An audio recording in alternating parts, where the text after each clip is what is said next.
Some may find the following disturbing. Discretion is advised.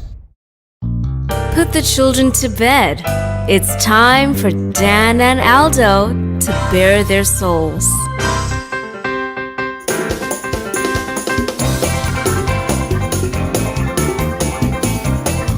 I love the Chicago Bears more than I do masturbating, and that is a lot. Then, with 3 seconds left, Bob Avellini throws a 30-something yard touchdown pass to Greg Latta, and the Bears win, and I literally shit my pants. I swear to God, I literally did.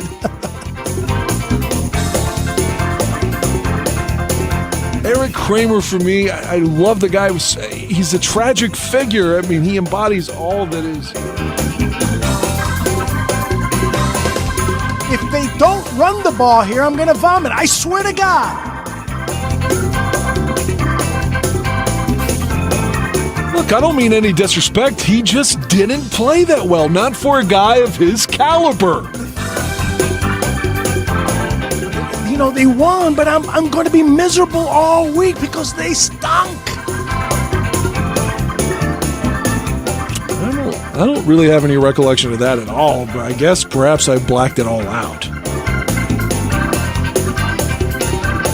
So, Dan, tape is the ultimate tool for scouts and for coaches to evaluate players, to detect plays and so forth. And they spend hours looking at tape, right? Why do they so often get shit wrong?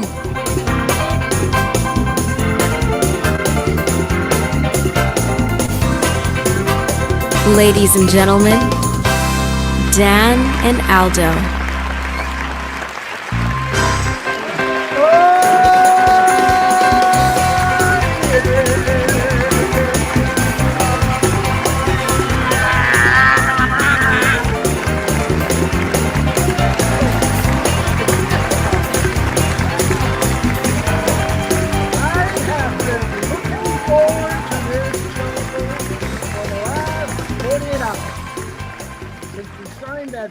Defensive lineman to play the 3 tech, and I was like, holy shit, we're going to make a hell of a splash here in free agent. I can't wait till Tuesday.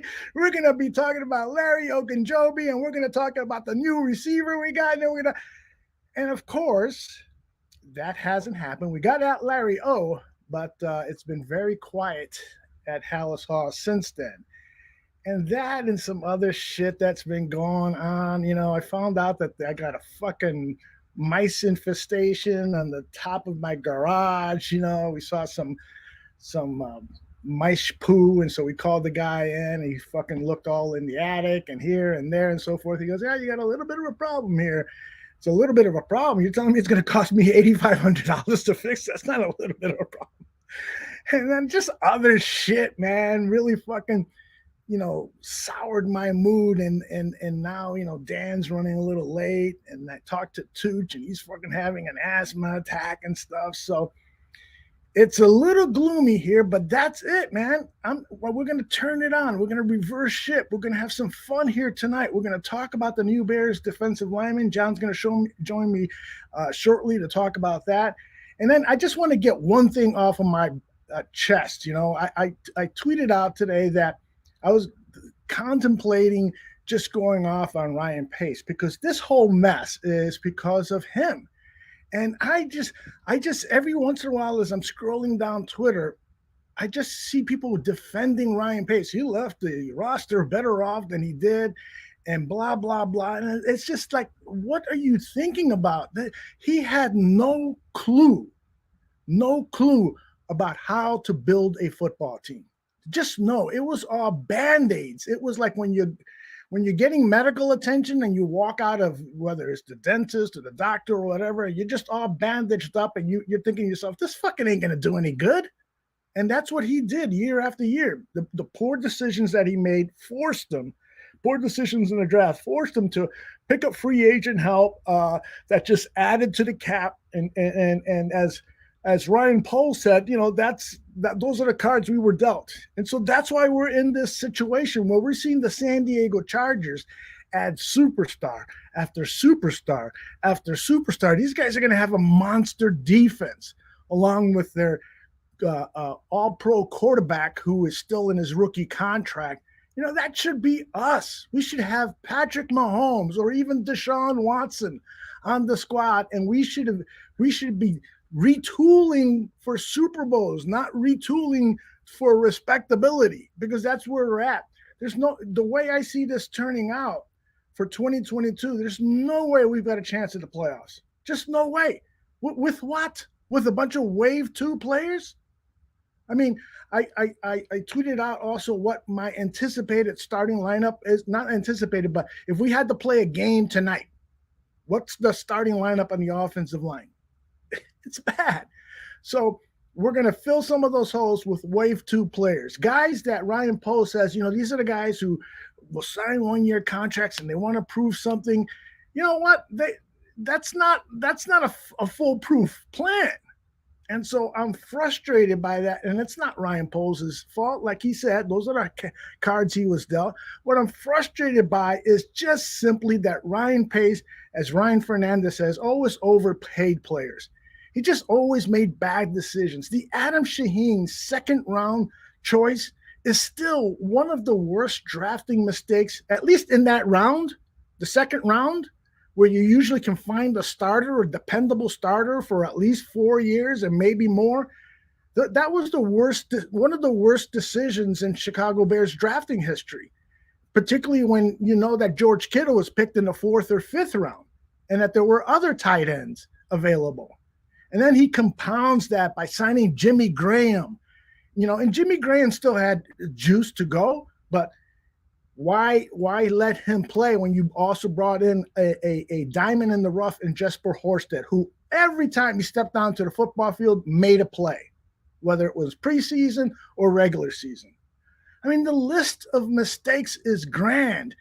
And I'm at that point, I try to be a guy that, I'm going to listen to reason, I'm going to listen to your point of view and so forth. But I've gotten to the point where if anybody tells me that Ryan Pace did a good job, I'm just immediately going to say to myself, this guy doesn't know what he's talking about. And I hate to be that guy. I hate to be that guy that shuts people off, but I'm just totally convinced that he was inept. Rio says, Aldo, you know what I said months ago? Poles has a monumental task ahead of him and Ryan Pace's incompetency. Mule, you are absolutely right. By the way, I want to pronounce your name Moulet. Moulet. Are you French? It would sound better like Mouli. Thanks for being here. John Hogan, thanks for being here. Skeet Dog. Don Burzo is here. Lots of people in the chat room already. We're just 8 minutes in. As I mentioned earlier, if you just joined us, Mr. Dan Aguirre is, I feel so bad for Dan. If anybody looks forward to this show every week, it is Dan Aguirre. He is just raring to talk football, raring to talk.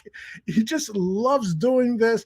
And unfortunately, something happened at his job that is going to mean that he's going to be about 15 to 30 minutes late. Hey, Tony. He's always told me, I live out here in Virginia and there's just nobody to talk Bears with. Nobody. And so I am so upset that he is unable to join us now, but he will in a little while and we'll get his take on stuff. What I want to do right now is I want to bring in Johnny Santucci because just prior to the show, he's showing off his Bears T-shirt, and he's going, look at this, man. I'm in the club. And I'm like, yeah, why are you so happy? He goes, Larry Ogunjobi, baby. And so let's bring in Tucci in now. He can share his thoughts on why you are such a fan of Mr. Larry Ogunjobi. How are you, Tucci? I'm doing well, Aldo. How are you doing? I might cough a little bit. My asthma has flared up. I hear you, but hang in there, brother. Work with it. I love this signing, man. This is just this is one of the guys I liked a lot coming out of college, and the guy that I thought would be a good fit in Eberflus' system. This guy's a beast. I think I sent you a picture of him. I meant to load that up before the show. I was like getting in here. But this guy, 7 sacks from the defensive tackle position last year. You got to love that pressure up the middle. This is what you're looking for. 3 technique, someone to just middle of the offensive line and the pressure up the middle. Yeah, that's what you're looking for. You always talk about it, Aldo. Mhm. And this guy, he's fast, he's strong, he's mean. You're gonna forget all about Khalil Mack and everything. It's just And you know what, Tooch? This a really good way to look at this is Khalil Mack was traded for a second rounder, a sixth rounder, and Larry Ogunjobi because the money that was acquired from the Mac getting rid of Mac's contract. Yes, you got to pay the $20-some million in dead money. That hurts, but it also freed up some cap space so that he could make this signing. And that Eberflus and Poles were saying to themselves, this 3-tech defensive line position, there's not a lot of great candidates out there. There are very, very few, and maybe one or two that are available right now as veterans. And so we need to jump on this guy because they jumped fast, man. They jumped on this, and now they're going back to that plan of waiting for wave 2 guys and being patient and finding the bargains. But that they said to themselves, we just can't take a chance that somebody of his caliber is going to be available 3 days, 4 days after free agency. So they jumped on him, and that was a great, great move. I hope, because the only thing that bothers me a little bit is the ankle, right? It's another one of these signings by the Bears where they're drafting or picking up a guy who has an injury history and so forth. And so I don't want OTAs to come around and, Larry Ogunjobi was watching from the sidelines. Yeah, it's the first preseason game, and Larry Ogunjobi is in the street clothes watching the action. Oh, we don't know. He's doubtful for game 1. I don't want that. I want him in there all 17 games and playing at a high level. That's my only concern with Larry Ogunjobi. Yeah, he did suffer an injury against the Raiders sort of towards the end of the season, but he should be fine. I hope so. I don't know how. I've been trying to surf for information on how the surgery went and all that stuff, and just nothing out there. Yeah, if I could get this photo loaded up here, you'll get the bar flies fired up here. Oh man, look at that! Look at this guy. For those of you listening on the audio podcast, a little bit of muscle.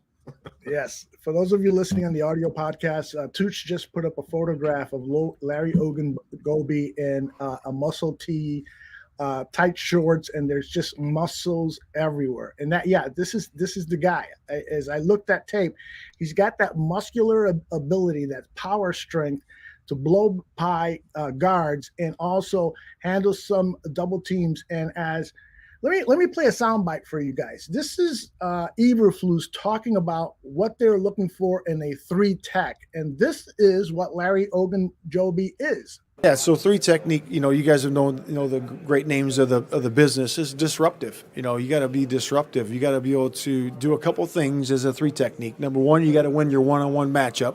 Okay, and when they run zone away from you, you got to be able to stay in the B gap, if I can say it that simple. So those are the 2 things we look for, and they come in all shapes and sizes, and you've seen it. But explosive athletic ability is the number 1 trait. That's what we got in Larry Ogunjobi, and I can't wait to see him suited up. I wonder what number he's going to wear. He had 65 with Cincinnati Bengals, which is kind of an unusual number, right, for a defensive tackle. So, but he'll probably wear that number. Does anybody have 65 now? Is it Cody Whitehair? Yeah, I think it's Cody Whitehair. So you might have to wrestle that away. I'm betting on Larry Ogunjobi to wrestle that number away, if indeed that is Whitehair's number. I'm not good with jersey numbers. Somebody who is really good with jersey numbers is Dan. Dan and I went to 2 games this past season, and he can call out jersey numbers. There's somebody walking down the aisle from the opposing team, number 23, he'll point out who that guy is and so forth. He's a big jersey guy and jersey numbers guy. So Dan is that guy. Let me read some of the chat questions and comments. This is from Kefalo. Aldo, question: would you trade Fields and a first-round pick for Watson? You know what? Okay, follow. That is a effing great question because, Deshaun Watson is a proven quarterback. This guy had a prior to what happened last season, a Hall of Fame trajectory. My only concern with making a deal for Deshaun Watson, because I would make that trade, by the way. I would make, if it wasn't for the allegations against Deshaun Watson. Every man is proven is innocent until proven guilty, and the grand jury has decided not to pursue charges against him. But he does have, what is it, 22 women have filed civil lawsuits against him. And if this is a coordinated attack against him by these women, and that's one hell of a coordinated attack. I'm very, very sensitive to men who harass women, and just because of that, I would almost like put a ban on having anybody in a team that it has been proven that they have committed that kind of abuse. You know, if a guy goes into a bar and beats the shit out of somebody who's razzing him and so forth, I can deal with that.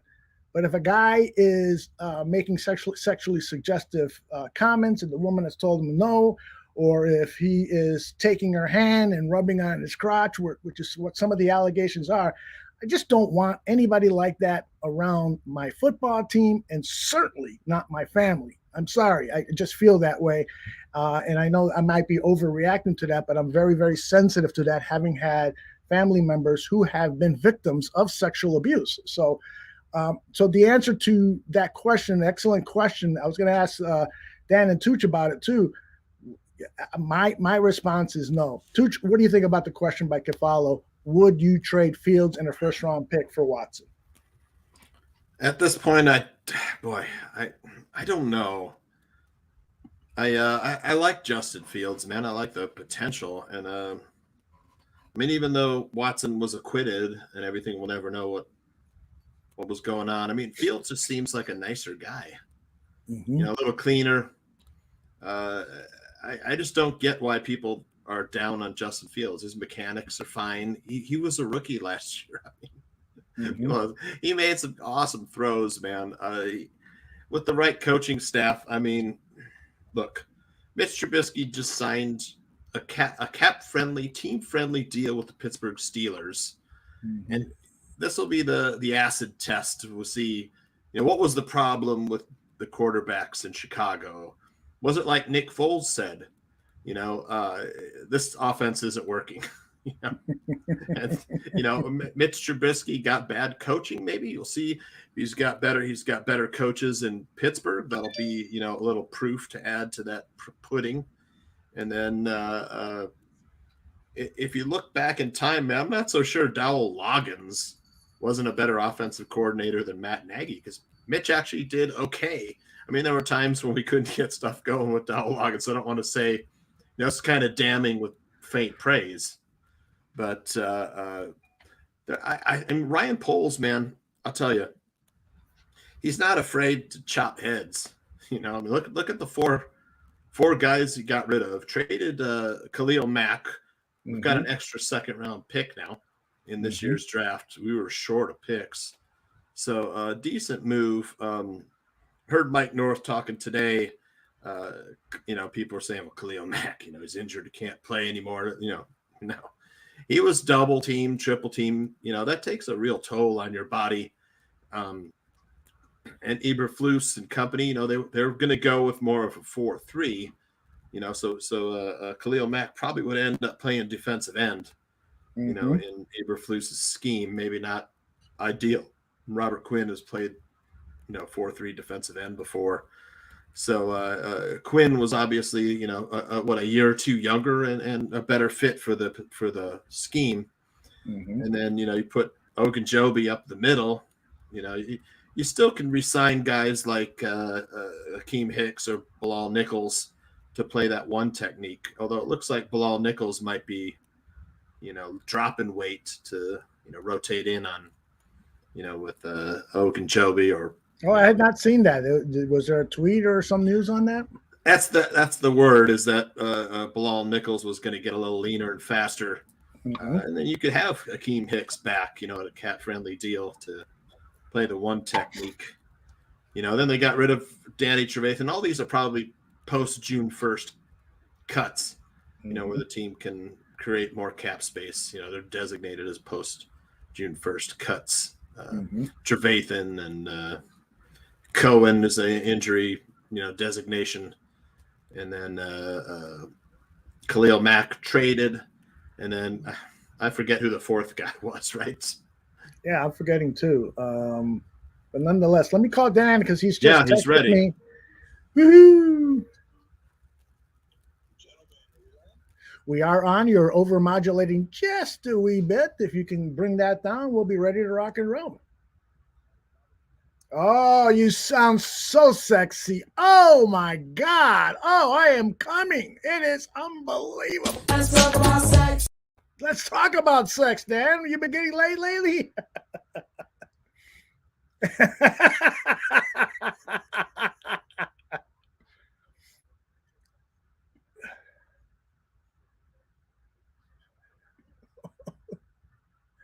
Oh, and Tooch is telling me that he can't hear you, so I'll try to work on that in the next few minutes. Tooch, so hang with me.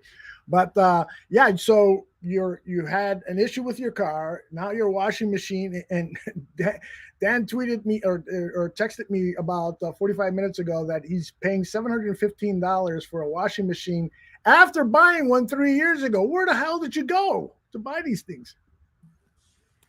I think they're saying they can't hear Dan yet either. Oh, okay. Nobody can hear The Dan, audience. so let me see what I can do to fix this because, yeah, well, that's the way it is. Talk to me, Dan. Just read the Declaration of Independence or something.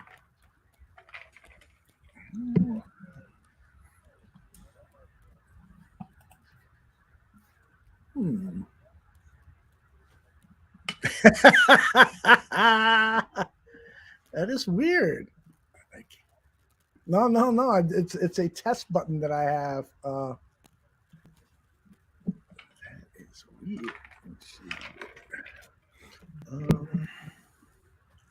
see. I started the show with the same rant that nothing seems to be working. Oh, I see what's going on. Okay, I see what's going on. Go try it now, Dan. All right. I'm a disgruntled fucking asshole today. Can anybody hear me? Yeah, you're in now. Thanks. Oh my God. So Saturday, I think you said you had the same weather in Illinois. Like it was like 65 and sunny on Friday. Then Saturday it fucking snowed and the low was 10, but we had 50-mile-per-hour winds, and consequently it made a tree limb impale into my vehicle. So I had to file a fucking claim on my Jeep. And then today my wash machine messed up. So I bought the same one. I had a warranty for three years. It was 3.5 years, of course. Yeah, 3.5 that's the way it always works. They make these machines and say, okay, what do you want to set the warranty? Oh, I'll make it for 3 years. All right, we've adjusted it so that it'll break out 3 years and 2 months later. And this is for the Republicans listening, all right? This is a jab at the current administration from the liberal. All right. Like, he's got to get a hold of this inflation shit, man. Like, that wash machine 3 years ago cost me $500 and today cost me $717. You do recall that there was a pandemic that fucked up the whole entire supply chain and fucked up production of washing machines and cars and so forth. I know. But you don't the thing blame is, most Joe voters, Biden on that. No, but most voters are low info. So if he's going to lose his ass in the fall, I'm sorry, he is. People are going to blame the gas prices on him, which isn't his fault entirely. But he's going to get blamed for all of this, and he's going to lose his ass in the fall. But we don't want to lose our asses in the fall with the Bears. So let's try to cheer my fucking self up here. All right. Well, I'm glad that you got past my rant on Ryan Poles. That's over with. You mean Ryan Pace, right? Ryan Pace. God damn it. I knew that this would be trouble with the Ryans and the Matts. The reason is that here we are, free agency has started and we are forced to take this approach where the majority of free agents that we're going to sign, other than Larry Ogunjobi, everyone else is going to be a so-called wave 2 free agent because Ryan Pace has so badly messed up the economics of this team. Oh, well, the pandemic had something to do with it. Yeah, well, fucking other teams faced the pandemic too. Look at the Chargers. How can they afford Khalil Mack's contract and then acquire all these other studs. I mean, they have a defense that's going to rival the 85 Bears defense. They are loaded with players. And then we see team after team acquiring players that I thought would be perfect for the Bears, even guys who are, in my mind, so-called second-tier free agents. We've already lost Cedric Wilson, the really up-and-coming Dallas Cowboys wide receiver. He should be a Chicago Bear, but we're forced into this approach because Ryan Poles had to blow up the remnants of the garbage that Ryan Pace left behind. That's why I'm mad. No, it's certainly a good argument, and I hadn't really dove that deep into it, I guess. I've just moved on. But it's kind of like, it's the same thing. Like I had to take a 4-year loan, to buy my ex-wife out of that divorce, and I've got less than a year left on that loan. So I'm still paying for that divorce, and we're still paying for Ryan Pace when I'd kind of just moved on and put my head in the sand on him. So I guess you're right. I mean, the Jarvis Landry's available potentially. I know that he's being rumored to go to Kansas City, but somebody like that could be a big pickup for us if we can just kind of make a move here or there. I was somewhat perplexed by the back that we got from, I guess we claimed him off waivers from Tennessee, because I liked our two backs, and I know we cut Cohen, but I thought Herbert was going to be sort of our third down back. But I guess they just want a little shifty, like Darren Sproles kind of guy for the quote unquote third down. I don't know. I like the signing of the guy from Cincinnati. He could be our new Akeem Hicks, our new Tommy Harris. Exactly. But we still need some help. We lost James Daniels to Pittsburgh. Obviously, Trubisky's gone to Pittsburgh now, so Mike North can kill you with that analysis. Oh my gosh! This morning he called me yesterday as soon as news came out, and he's like this. Hey, let's do a show tomorrow. I'm so happy. Let's do a jamboree tomorrow. And I'm like, okay, Mike, let's do it. I honestly think with a real coach, and Mike Tomlin is a real coach, and they'll be running waggles and bootlegs and play action, and they will play to his strengths more often than not. And he's going to perform well there if he stays healthy, in my opinion, because they'll know how to get the best out of him, unlike the bald fuck that we had. But to finish my little rant there, I guess if we can still get a receiver somewhere. Oh yeah, someone like Jarvis Landry maybe, and then we're happy, right? Because we got a receiver. We still need help on the line and maybe in the secondary. But I mean, all things equal, we got the guy in the middle and the front we wanted, that we needed. I don't know about that running back signing, but. Okay, let's trust him. Let's see what he does. Here's the thing about let's look at the wide receiver position. We are not going to have a true number one wide receiver next season. Like Allen Robinson was a true number one. Now you can talk about, he did this last year, didn't play hard enough or whatever. But nonetheless, he was a true number one. Those 2 years under Mitch Trubisky where he caught 100 passes each season, true number one. He's being great playoff game. Great playoff game, exactly. And he is being looked at by a lot of teams as a number one wide receiver. We're not going to have Allen Robinson, and there is Jarvis Landry is not a number one. I don't know who is still left at wide receiver at that free agents, but we're not. Now we could get a serviceable wide receiver via free agency like a Jarvis Landry, and we could also land a gem. This is a deep draft for wide receivers, and so we could have a solid wide receiver core, but we're not going to have that guy that the quarterback, Justin Fields, can depend on. And at the press conference, Matt Eberflus said, we have done studies before about what second-year quarterbacks need most. What were the results of that study? The results were that they need a dependable guy during a clutch moment of the game, a 3rd and 9. I'll play with it. You got to pick up that he can look at that guy and he knows that guy can make the tough catch. And really, A-Rob was that guy. He may have missed on a couple of catches, but for the most part, his length and his ability to box out players, defenders, and so forth, he could make that critical catch. I mean, I can show you highlights of diving catches by A-Rob and stuff. We were so proud of him during those 2 seasons where he excelled so much. We're not going to have that guy, and that worries me. Especially for Justin Fields. He needs weapons. I agree, and not so much on bringing back A-Rob, but the theory of the number one receiver I certainly agree with. I just think for A-Rob, the personality, even though it's a new regime, there's a lot of hurt feelings. It's almost like you went through a breakup, you tried to get back together, it didn't work. I feel like for both sides, it's a clean break kind of thing right now. But having said that, I agree with your analysis. And what compounds that even more, I know you sort of disagree with me on this part, but I think the Kmet is a long way to go. And so you can't really depend on your tight end to be that go-to guy either, unless you have Horsted in there. Horsted's got great hands. I don't know why he can't get more time. Maybe he's too slow. But you got to have somebody that, like you said, his go-to guy, and maybe that will be Mooney.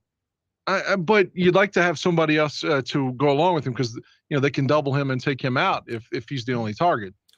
What are your thoughts about Tariq Cohen no longer being a Chicago Bear? I hate that for him. I do, but I understand the business side. I mean, if it's almost been 2 full years and you can't pass the physical, then you may not be able to play again at all, period. That could have been career ending. I mean, it looked bad when it happened, and I felt sick for him because, like I said, he had just signed that contract, which in hindsight is great for him. But I honestly thought at the time, ooh, that looks really bad. And they didn't even throw a flag on it, which was more sickening than anything. But emotionally, I wish he were still here because I did like him. I like the underdog, 5'7" kind of guy, showing that he's tough and all that. But from the stone cold business side of the league, if you can't run, you can't play. And that is another complaint I have about Ryan Pace. I don't blame him so much for drafting Tariq. This guy had exceptional skills and so forth. But as his career went on, it was early on, you can tell this guy doesn't want to face punishment. He was running for sidelines as early as week 4 or 5 of his rookie season.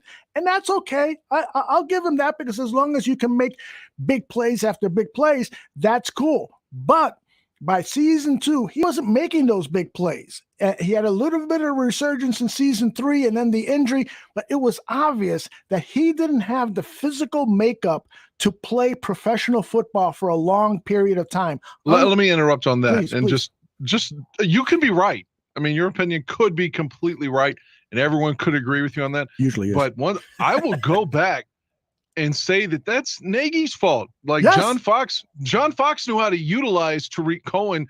By his second year, Nagy's there. And of course, Jordan Howard's stats go down. Tariq Cohen's stats go down. This guy didn't know how to manage the running back position. Yeah. I think it's Nagy's fault. If Fox would have stayed there, not that we necessarily wanted to keep Fox, but in hindsight, it would have been much better for Jordan Howard and Tariq Cohen, in my opinion. Yeah, I think that you're right about Nagy not doing a good job and utilizing Tariq and some of the other skill players that he had, and the quarterback. Trubisky, as much as I dislike him, Nagy didn't do him any favors. No, he didn't. But I'm going to stick to my guns on that. Tariq just does not have that muscle bulk, that muscle fiber to withstand punishment. And so what happens after you give him the extension, a nice, beautiful extension that he deserves? Hey, these guys are putting their lives on the line.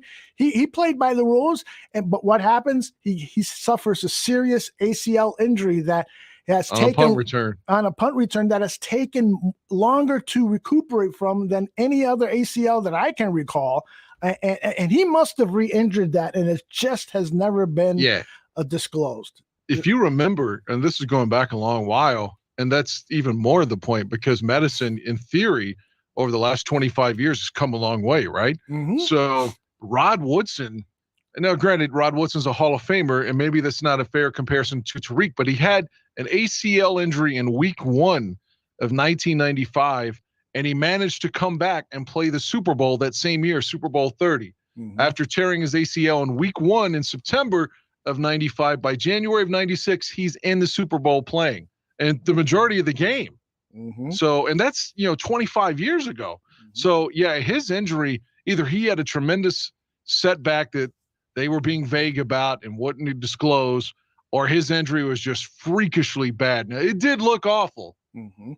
It looked terrible. I hate that he's gone. I really do, because if like I told you last week, if you remember in the playoff game, it's like, oh, shit, Foles just threw that touchdown to that little bastard Tate, And now what are we going to do? Well, let's put Cohen back there to return kicks. Well, he normally doesn't return kicks, kick returns. So what? Let's put Tariq back there.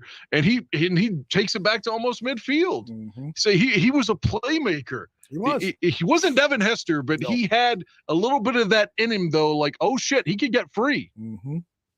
And, we don't have that now without Grant. Yeah. And without Cohen and without Patterson, we kind of don't have that at all. Yeah. You know, I was thinking about this the other day. I just want to share this quickly as a digression point. Devin Hester was so great at being that one cut returner. He'd receive the ball at the goal line, wherever, and then he's running forward, and then he's looking for that one hole to make that cut.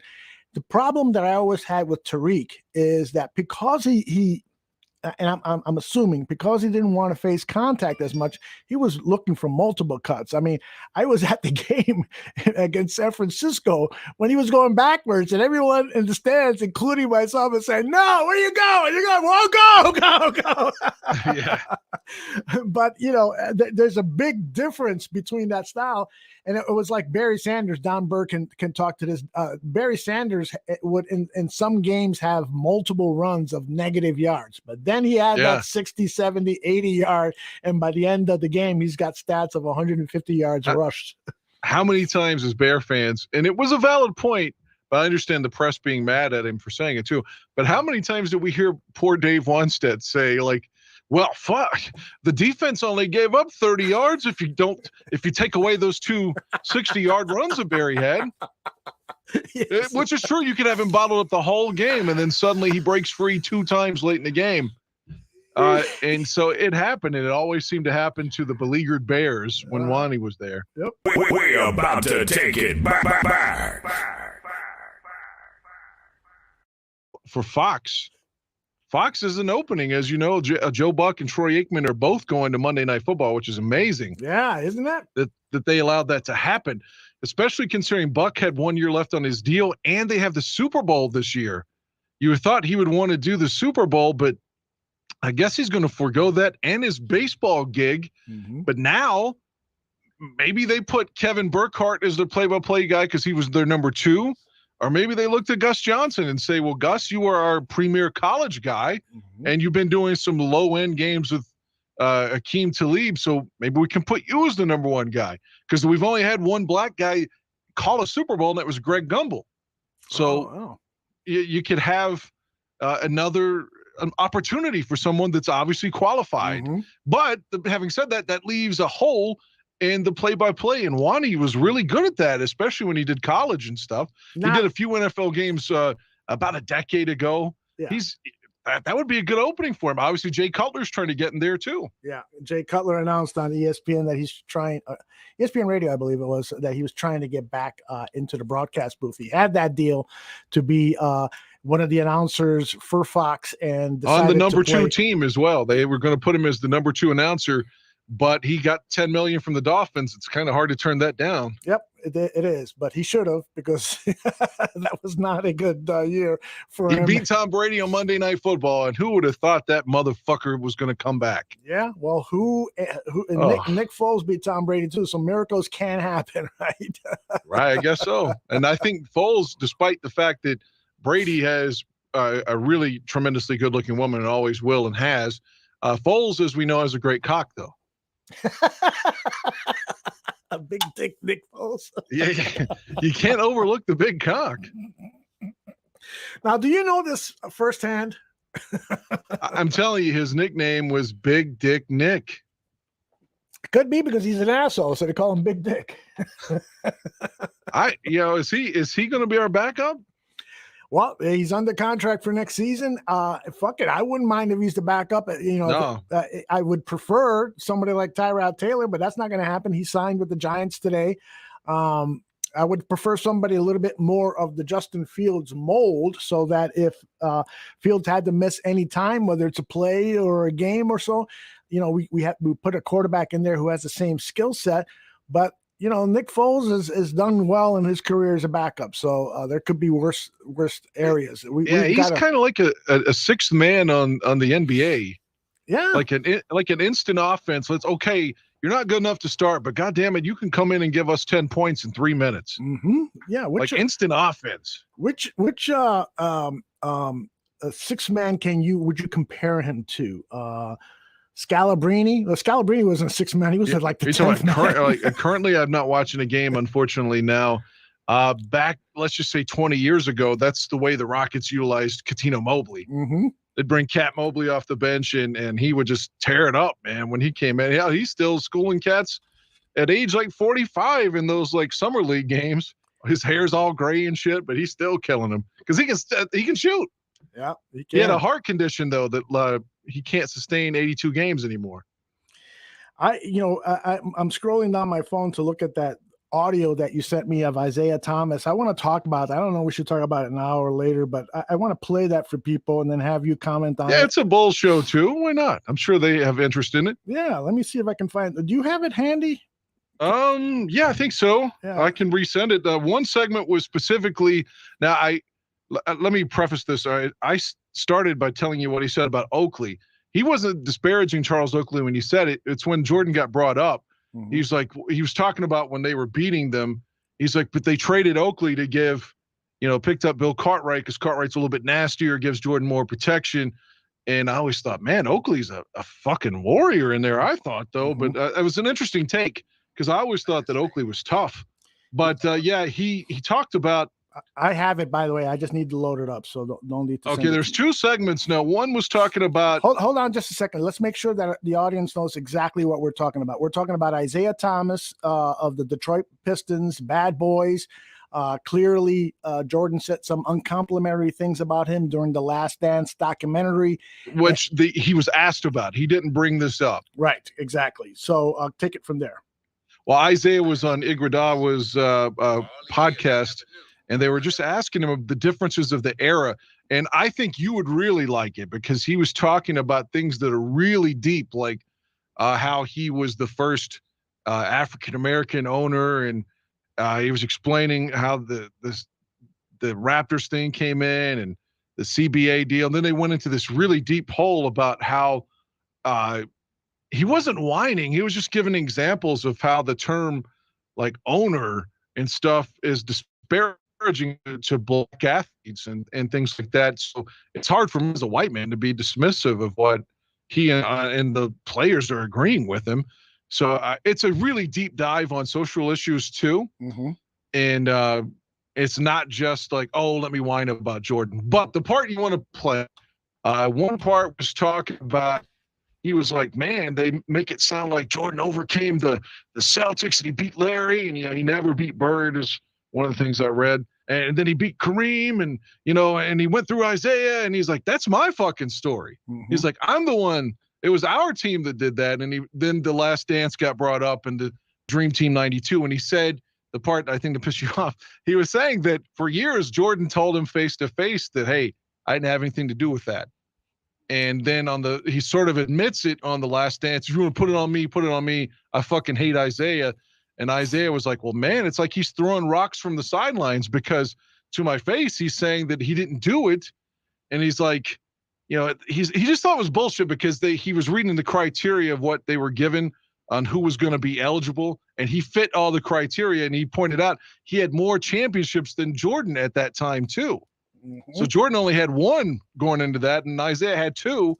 And he's like, not only did I not make it, Rodman didn't make it. Joe Dumars didn't make it. You're talking about people that could have made it. He said that John Stockton told him like, hey man, I'm sorry. Like you should probably be on this team. And that was another point and I'll let you play it. But he goes on the Last Dance. He's like, they show Pippen, they show Jordan saying like, nobody wanted him on the team. Nobody liked him. And he's like, that's funny. I was friends with Magic. He was like, I was friends with Stockton. I was friends with Malone. He's like, I was friends with Larry Bird. He's like, but you didn't ask any of them about me. They just put the Bulls on there. So again, I understand where Isaiah was coming from, but I know Aldo said, fuck Zeke. That's what you said immediately. So, yep. I'm not a fan of him. A kid grew up in Chicago, love his story, love his mother, love what he had to overcome and so forth. But it was clear to me since the early days of his professional career that he was a rotten apple.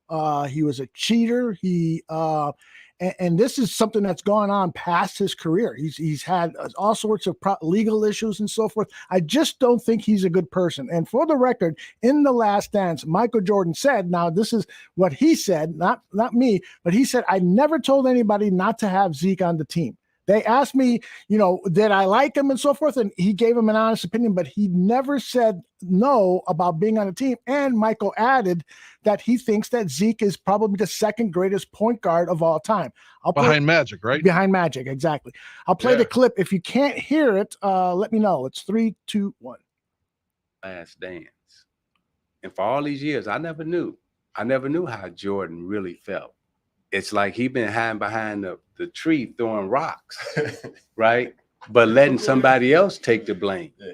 And so now it comes out where he's like, okay, well, if y'all want to blame it on me, I hate Isaiah. I never knew he felt this way. Yeah, that's right, crazy. So now I'm looking at him like, wait, okay, time out. So I didn't make the team because, and this is where I go to the authorities of the selectors. I go to them and I say, we should never be in a position where a player can say to the selection committee that this one can't play. I mean, that's y'all responsibility as the selectors on the selection committee. Now, if Jordan didn't want to play, I still think we'd have won. For sure. Right. I still think we would have won. But the fact that Jordan felt that way, and this is the first time I've ever heard him publicly say, I hate him.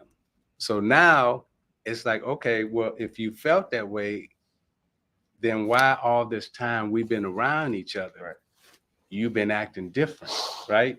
So to publicly say you hate somebody, and now I'm like, okay, I'm not on the dream team. And then this narrative, well, nobody liked Isaiah, so what and so. It's like, wait, hold on. I got Karl Malone number in my phone. I got Stockton number in my phone. I got, Magic in my phone. I got Bird in my phone. All these guys y'all saying didn't like me, but yet y'all only interviewing Jordan and Pippen. It's not about you, Zeke. It's like time out. Yeah. No, and then this narrative that, and I'm keeping it straight 100. I'm giving y'all real good stuff here. So I hope this helped on your podcast. That's the top. But yeah. I'm giving y'all real good stuff. So now it's like, okay, this narrative that Jordan, came to Chicago and took Chicago. Now the Chicago I'm from the west side of Chicago. I didn't go to Michigan Avenue. I used to shine shoes. I used to shine shoes in Oak Park, Forest Park, and Blue Line, that's why I used to shine. I tried to shine shoes one time on Rush Street, and they kicked me off Rush Street. So I couldn't go to Michigan Avenue and Rush Street. So when they talk about Chicago, oh, fuck this guy. I'm just, it makes me sick. It makes me sick. I to love listen Isaiah. And the thing that, look, I will never say that Jordan isn't better than Isaiah. Of course he is.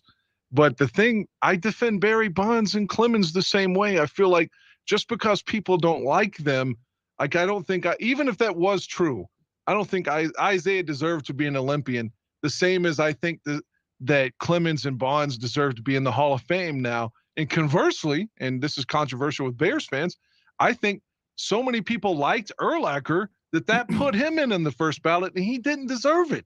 It's a popularity contest at times, and that like Devin Hester should have been in this year without question, but he didn't have Dan Pompei cheerleading him on and someone representing him, obviously.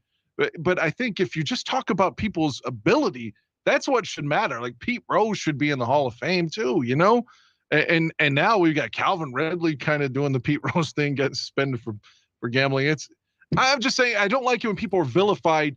And when they are, it's like their game, their stats and shit, and their championships don't matter. Dan, who coached the dream team? I know it was Chuck Daly, but why didn't he Chuck fight for him? Team. Why didn't he fight for him? Maybe he did. How do we know? Chuck's dead. Chuck's not here to say that he didn't. He never publicly said that he fought for him. The narrative is pretty simple here. Jordan and Isaiah Thomas had a rift that started when Isaiah Thomas freezed Michael Jordan out of the A All-Star decade game. earlier, that's a little bit frivolous, don't you think? In an exhibition okay, game. you're interrupting me. I always Okay, I'm sorry. Go ahead. My bad. so that's where the narrative began. Then the boiling blood between these guys just got more and more intense during the playoffs when the bad boys were fucking the NBA rules up. They weren't just fouling Pippen and Jordan. They were fucking assaulting them, criminal assault. They didn't give a shit if they were going to injure these guys for the rest of their careers, leave them crippled. That's how bad some of those fouls were. And so that's nothing to just say, yeah, I forgive you. It's all part of the game, because it's not part of the fucking game. And so the Bulls said that publicly before they swept them out of that playoff. They said publicly what the bad boys have done is they have tarnished the game of basketball. That's not the way basketball is supposed to be played. And so what happened? Little baby Zeke got pissed off. He got mad. And so you see it on the CBS cameras. Thomas on the sideline telling his teammates, we're going to walk out. We're going to walk out. He says it to Chuck Daly, and Chuck Daly tries to say, no, don't go. But there they go. They walk out right in front of Pippen, Jordan, Horace Grant, and so forth. Sore fucking losers. That's what they were. So that bad blood, Zeke can talk about, well, why did you say that to me face to face? Fuck you. You know he didn't like you. You know he hated you. So you're a fucking liar for saying shit like that. Now, that bad blood continued even after that playoff game. So come to the Olympics. If you're going to take Jordan's word that he says, yeah, I would rather not play for him, but it's your decision. Well, then the U.S. Olympic Committee and Chuck Daly say, who would you rather have, Zeke or Jordan? Fuck it, Jordan. And so you definitely have enough players. You could have had Jordan and all college players and they would have won the gold medal. But so you really didn't need I think you view, this is just my opinion, and I appreciate your passion, because I have the same passion you do for the football team here, just not the basketball team. But I feel like sometimes you just view this through the Jordan lens, and I'll give you an example. So you didn't like Detroit, and I get it, because I like both teams. I like both teams in this. I'm just a basketball fan of that era, so I like watching both of those squads. But anyway, Bill Laimbeer, whom you obviously wouldn't like, given his style of play, in the Eastern Conference Finals in '87. I mean, Robert Parrish hits him with the fucking punch that would have knocked somebody out in a boxing ring, in the nose, in front of two refs. They don't even call a foul. And in today's game, he would have been ejected and fined and probably suspended like 4 games. But it happened in front of everybody. It almost broke Laimbeer's nose, and nobody gave a fuck. And you just watch the Lakers and the Celtics, man. They were killing each other. The same hard fouls you're talking about Detroit doing, Kevin McHale's doing those too. And watch the Lakers 30 for 30, for instance. The Lakers, Johnson, Magic, all of them are not Kareem, but Worthy, all of them were telling you on there, the reason they lost in '84, they had a better team. They had better athletes, everything. But Boston got in their head by being physical with them and just kept fouling the fuck out of them, and it got them out of their game. He said they weren't mentally ready to play in '84 because Boston was so dirty and tough, but yet they still respect them. But it's the same kind of fouls that you attribute to the bad boys that the Celtics were using too. So I'm saying it's a product of that entire era. It wasn't just Detroit. They kind of just get the bad rap from it, in my opinion. I'm not preaching or anything. That's just my opinion. I think as Bulls fans, a lot of that is just that hatred's given to Detroit. But I think if you zoom out, that's the way the upper echelon of the league was played at that time. Totally. The commissioner at the time, David Stern, let things get out of control. So the blame always starts at the top, just like it starts when I was ranting and raving about Ryan Pace. It really was George McCaskey's fault. George McCaskey should have realized after 3 or 4 seasons that he made a mistake with Ryan Pace. And when Ryan Pace came in and said, yeah, we need to draft a quarterback after the Mitch Trubisky mistake, George McCaskey should have said, well, wait a minute. Why should I fucking trust you to ruin the next quarterback we're going to bring in, just like you ruined Mitchell Trubisky? Oh, well, we didn't ruin Mitchell Trubisky. He just wasn't as good as we thought he was. well, then you made the decision to draft Mitchell Trubisky, right? Listen, Ryan, pack your fucking shit and get the hell out of here before I have security throw you out of your head. That's what should have happened from the get-go, and that's what should have happened with David Stern. He should have policed the game further. It wasn't until players were going up into the stands that the NBA realized, holy shit, we got a big the problem malice here. at the palace. Yeah, we allow these guys to play this dirty type of basketball. This is going to get really out of hand. And so finally they started to do something. And trust me, I love the game of basketball, but when it's played dirty, and trust me, I used to play dirty because I had no skills. I didn't have the speed and the quickness to guard guys. And so they're going to come at me. I'm going to hack them and so forth until the guy threatens to kick my ass. So that's the way I played. But in the NBA, it shouldn't be that way. It's a beautiful sport, and it should be about the athleticism and so forth. And what Mahorn and Lambeer and Isaiah and Rodman did back then. When Rodman was traded to the Chicago Bulls, it was a trade, but Will Purdue. I was so upset. How can you bring this guy in? Don't you remember what he did to us? Don't you remember he was part? He gave you 3 championships. Yeah, and so after that, I loved him. So if you listen to that entire, my bad. I was going to say, if you listen to that entire interview with Isaiah, one of the cool things he was talking about, and he was giving specifics, and as it related to himself, he was showing you how it affected him too. He said in that era, more so than today, the game was so much more mental. Mm-hmm. He was talking about all the studying he did, hours and hours of studying before he played, say, Jordan. Where does he want to go? Is he going to go left? Is he going to go right? What's her tendencies? He said you had to know all that stuff. But the main thing was you tried to frustrate or to get in the other player's head. And he gave an example. He said, when we play Boston in the playoffs, he was like, like Chuck would say, he's told him specifically, don't double Bird. Mm-hmm. He was just late in the game, whenever he gets the board, and Isaiah, he sees Bird with the ball and he panics and he goes over and doubles him and he passes to Ainge. He hits a 3, they lose. And Chuck was like, what the fuck, man? I told you. He's like, oh man. He's like, you're right. It's on me. I panicked. He's like, I saw Bird with the ball and I was like, oh shit, not him.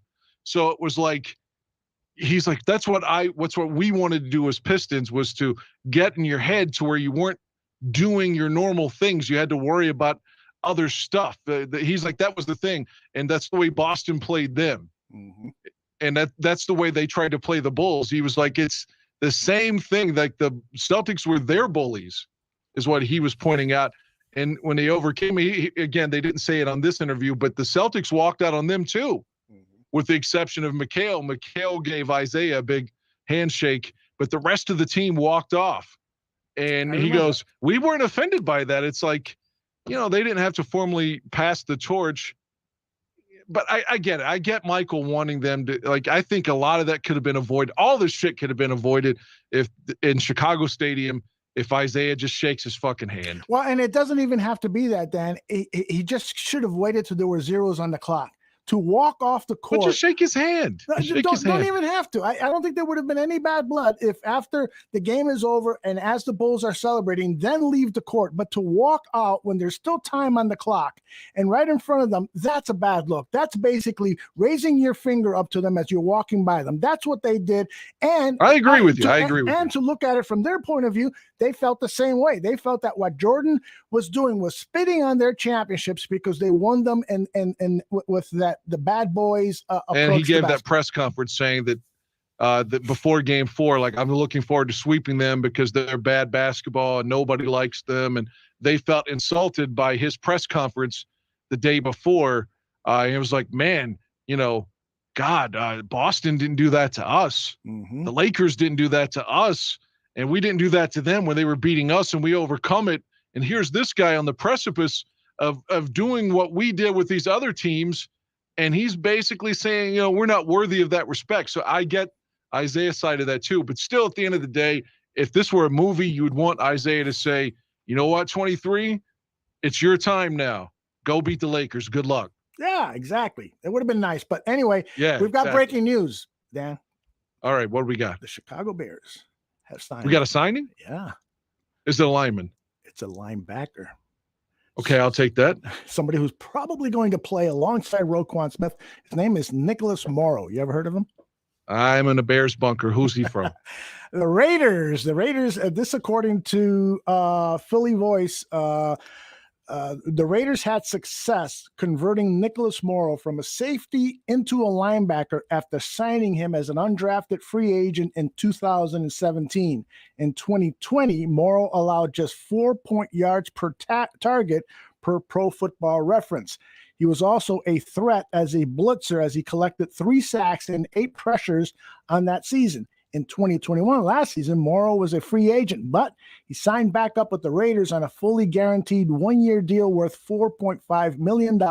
However, he suffered an ankle injury during training camp and missed the entire season. The Chicago Bears have now signed Nicholas Morrow per Brad Biggs, and that means How many years? Didn't see the details on that. See, spent the last 4 seasons. No details on how many years. I'm betting it's a 1-year kind of prove it thing.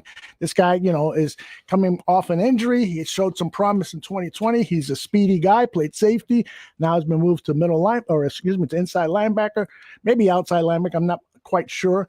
And as Mo Bierman says, and as you know, Dan Urlacher was safety in college. And so Exactly. That's the name of the game now. You want linebackers who can run sideline to sideline and can drop back into pass coverage. And guy, Roquan can definitely do that. Right. So this is one of those wave 2 under the radar signings, and you just keep your fingers crossed that he's going to stay healthy and that he can potentially be Roquan Smith's running mate at that inside linebacker position. And by the way, Dan, and I'll ask you too, Johnny Santucci, are you guys worried about re-signing Roquan Smith? I mean, he has no agent.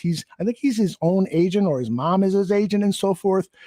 And I'm kind of worried that shouldn't this be done now? If it were done now, you could free up some salary cap space because you can backload some of that money, and just like Aaron fucking Rodgers signs for $50 million for the next 3 years, $150 million contract. And what happens? Because of the miracle of the NFL fucking accounting, it frees up more money to sign more guys. It's like, this doesn't seem fair. So why aren't the Bears doing that? Sign Roquan Smith for 5 years contract. That opens up money so that you can go after some valued free agents, some of the top guys. Go after Juju Smith-Schuster. Go after some key names. Go after that left tackle, Teron Armstead. And so you know that Justin Fields will be protected from the blind side for the next 5 years.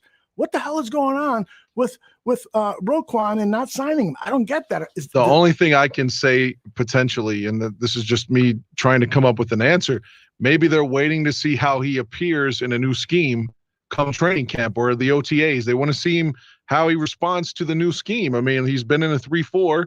Now he's in a 4-3. So I'm just spitballing here. I would get the deal done. Yeah, I think he and David Montgomery, from my perspective, need to be re-signed. I think that if Roquan cannot excel at that weak side linebacker in this 4-3 scheme, then there's something terribly wrong. I mean, this is so suited for his abilities to play that linebacker where you don't have to have a tight end over you. You're basically allowed to freewheel. Mo Bierman says Quan started off a bit of a head case. Hopefully he has. I was going to mention this. Remember Roquan signing the Vikings game. Mm-hmm. Roquan signing his first contract was like a pulling teeth. Remember the trouble he had with his little holdout and stuff? He missed Dan would probably remember better than I, but I think he missed most of training camp that rookie year. He did. And then he got the playbook and somebody broke into his car and stole the playbook. Right. And he randomly just took that Vikings game off and they never told us why in 2019. Yeah, that's weird. Yeah, there was some kind of weird stuff going on. So it doesn't surprise me that his mom might be his contract negotiator, but it just sounds so Roquan. Yeah, and there's nothing wrong with having your mom negotiate. Maybe she's a lawyer. But that's the thing. So there's a lot of intricacies involved in negotiating contracts, and so you hope that for both sides, especially for Roquan, because I will always side on with the players because they're the ones literally putting their lives on the line when they step out into that football field and they're running at each other at 15, 20 miles an hour. But I just want this done. I want it done quickly because it will help the overall team. And this whole fucking Aaron Rodgers signs $150 million, and now the Packers can afford to keep this guy, keep that guy, and sign this guy. That's another reason why I've been pissed off all day. And all the sushi that I had, Hair Bear, can't quell my frustrations. Oh, man. I love me some sushi, and I agree with you on Green Bay. It's just like, how is this shit plausible?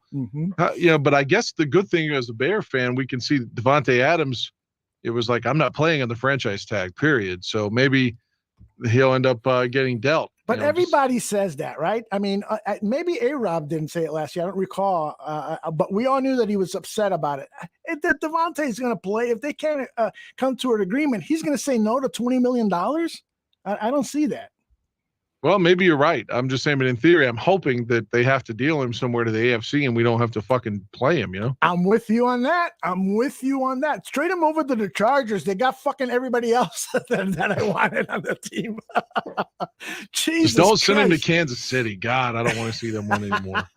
Well, I'm with you, Dan. I believe, and I'm a big Patrick Mahomes fan, but I know you dislike him, but I believe there is something going on with KC where they're headed downwards. And I think they are, especially and before, but now they have Matt Nagy on the staff, and I'm telling you, he's just a guy you don't want in your huddle.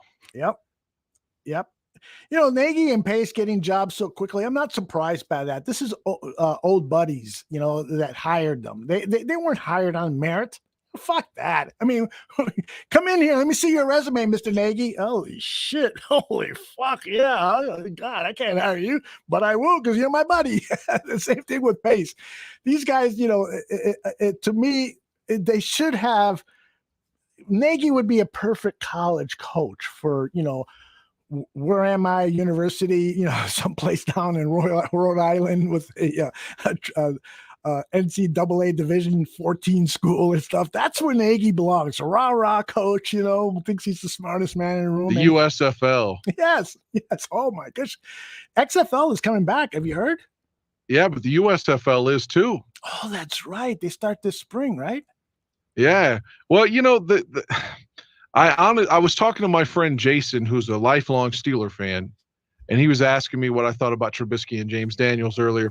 And he's so happy about Trubisky. He was like, I always thought he was better than what a lot of people did. And I was like, well, I agree with you on that. But I told him, and maybe you could disagree with me. I don't think you will. But I was like, I'm telling you, with regards to Mitch, I felt like there's one guy holding him back. And I was like, in all my years as a Bears fan, you know, going back to the Reagan administration, no one has been universally hated like Matt Nagy.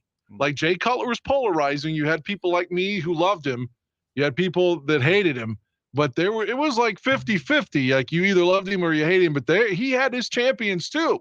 Like nobody was hated as a Bear or as a coach in Chicago like Matt Nagy in my lifetime. Yep. By the way, do you believe that's true? Yes, I believe that's true. I do, because I think, you know, because of social media, it allowed the hatred to be amplified. You know, I think you can go back to Jim Dooley was hated. Who else that I can think of besides Mark Trestman and John Fox? Trestman wasn't even hated like Nagy. Trestman was kind of like the guy that was sort of ignored. Like they just tuned him out or something. You know, like there was indifference to Mark Trestman. There was vitriol to Matt Nagy. Yeah. How would you describe the feelings towards Fox? Was it more vitriol or more ignored? Definitely not ignored. Fox, I think, just kind of pissed people off. Like they were tired of him and his fucking voice and him always being condescending. He made people mad, I guess is what I'm saying. But it was like Trestman, they just like ignored him. He's just some weird Star Wars guy, you know, Star Trekkie. Yeah, but Robbie says Trestman Nagy. was a weirdo. It's true. He was a weirdo. Yeah, doesn't Trestman just seem like the kind of guy that, you know, I shouldn't say that. I was about to say he seems like he would be like trying to show you porn that involved children. I shouldn't say that, but but you did. I apologize to Mark Trestman. Here's the assessment on Mark Trestman. Trestman was an egghead, particularly for the offense. He knew, you know, he couldn't coach a defense. not a pro defense as a coordinator or anything, but for offense, he was very, very smart. He had all that experience for so many different coaches, so many different concepts. Comes from the Bill Walsh, which is a West Coast offense, which is very, very successful, and will continue to be, at least some offshoots of it will continue to be successful. He knew his shit from that standpoint of coaching. What he wasn't was he could not relate to people. And so that's why he always relied on these corporate slogans, toolbox of ideas and all this shit that he had learned in business school, because he was a real estate agent for a while. And so he took a bunch of classes on leadership and so forth, and all that stuff that he learned about corporate leadership, he tried to apply it in a fucking National Football League team. Do you know how stupid that is? That's like being a kindergarten teacher and trying to teach kids how to smoke and play poker. You just can't do that. You got to relate to them in the way that they know. Kindergarten kids, they want funny faces and you to act silly and stuff. And Trestman just could not relate, particularly with the defensive players.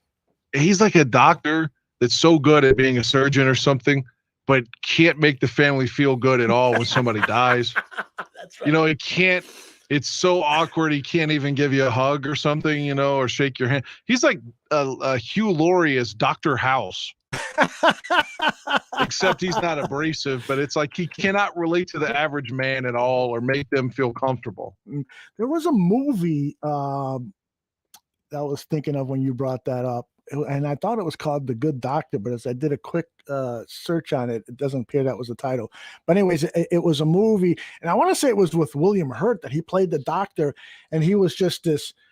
Well, that's ironic since he passed away. Yeah, exactly. Brilliant cancer doctor but he just couldn't relate to people. And then all of a sudden he gets cancer, and then he learns what an asshole he was over the years, because he's being treated the same way he treated his patients. Not poor, but William Hurt died at the age of 71, I believe. Outstanding movie star from the 80s and 90s, and continued to work for the last 20 years, would show up in supporting roles and always nail it. I got to give you credit on that, because for some reason as a kid, I had it in my mind that I didn't like him. Mm-hmm. And then you're like, no, he's a good actor, man. And I went back and rewatched it. I had seen a lot of those movies like Body Heat and all those, even though it was like not age appropriate for me. I saw them young, I went back and watched a lot of his work, and like he was way better than I remembered. Mm-hmm. My wife is bothering me right now because now she wants to see the quote from The Exterminator. We had an exterminator here. I started at the top of the show, so I got to pay $8,000, $9,000 for a fucking guy to set traps. What the fuck? Now she wants the quote. I'm worried about how much this is going to be. Can I see the quote? I'm on the fucking air doing the show. Hurry! It's crazy. You all have a beautiful house, so I could understand like her wanting to preserve it. So that's fair. Thank you. Absolutely.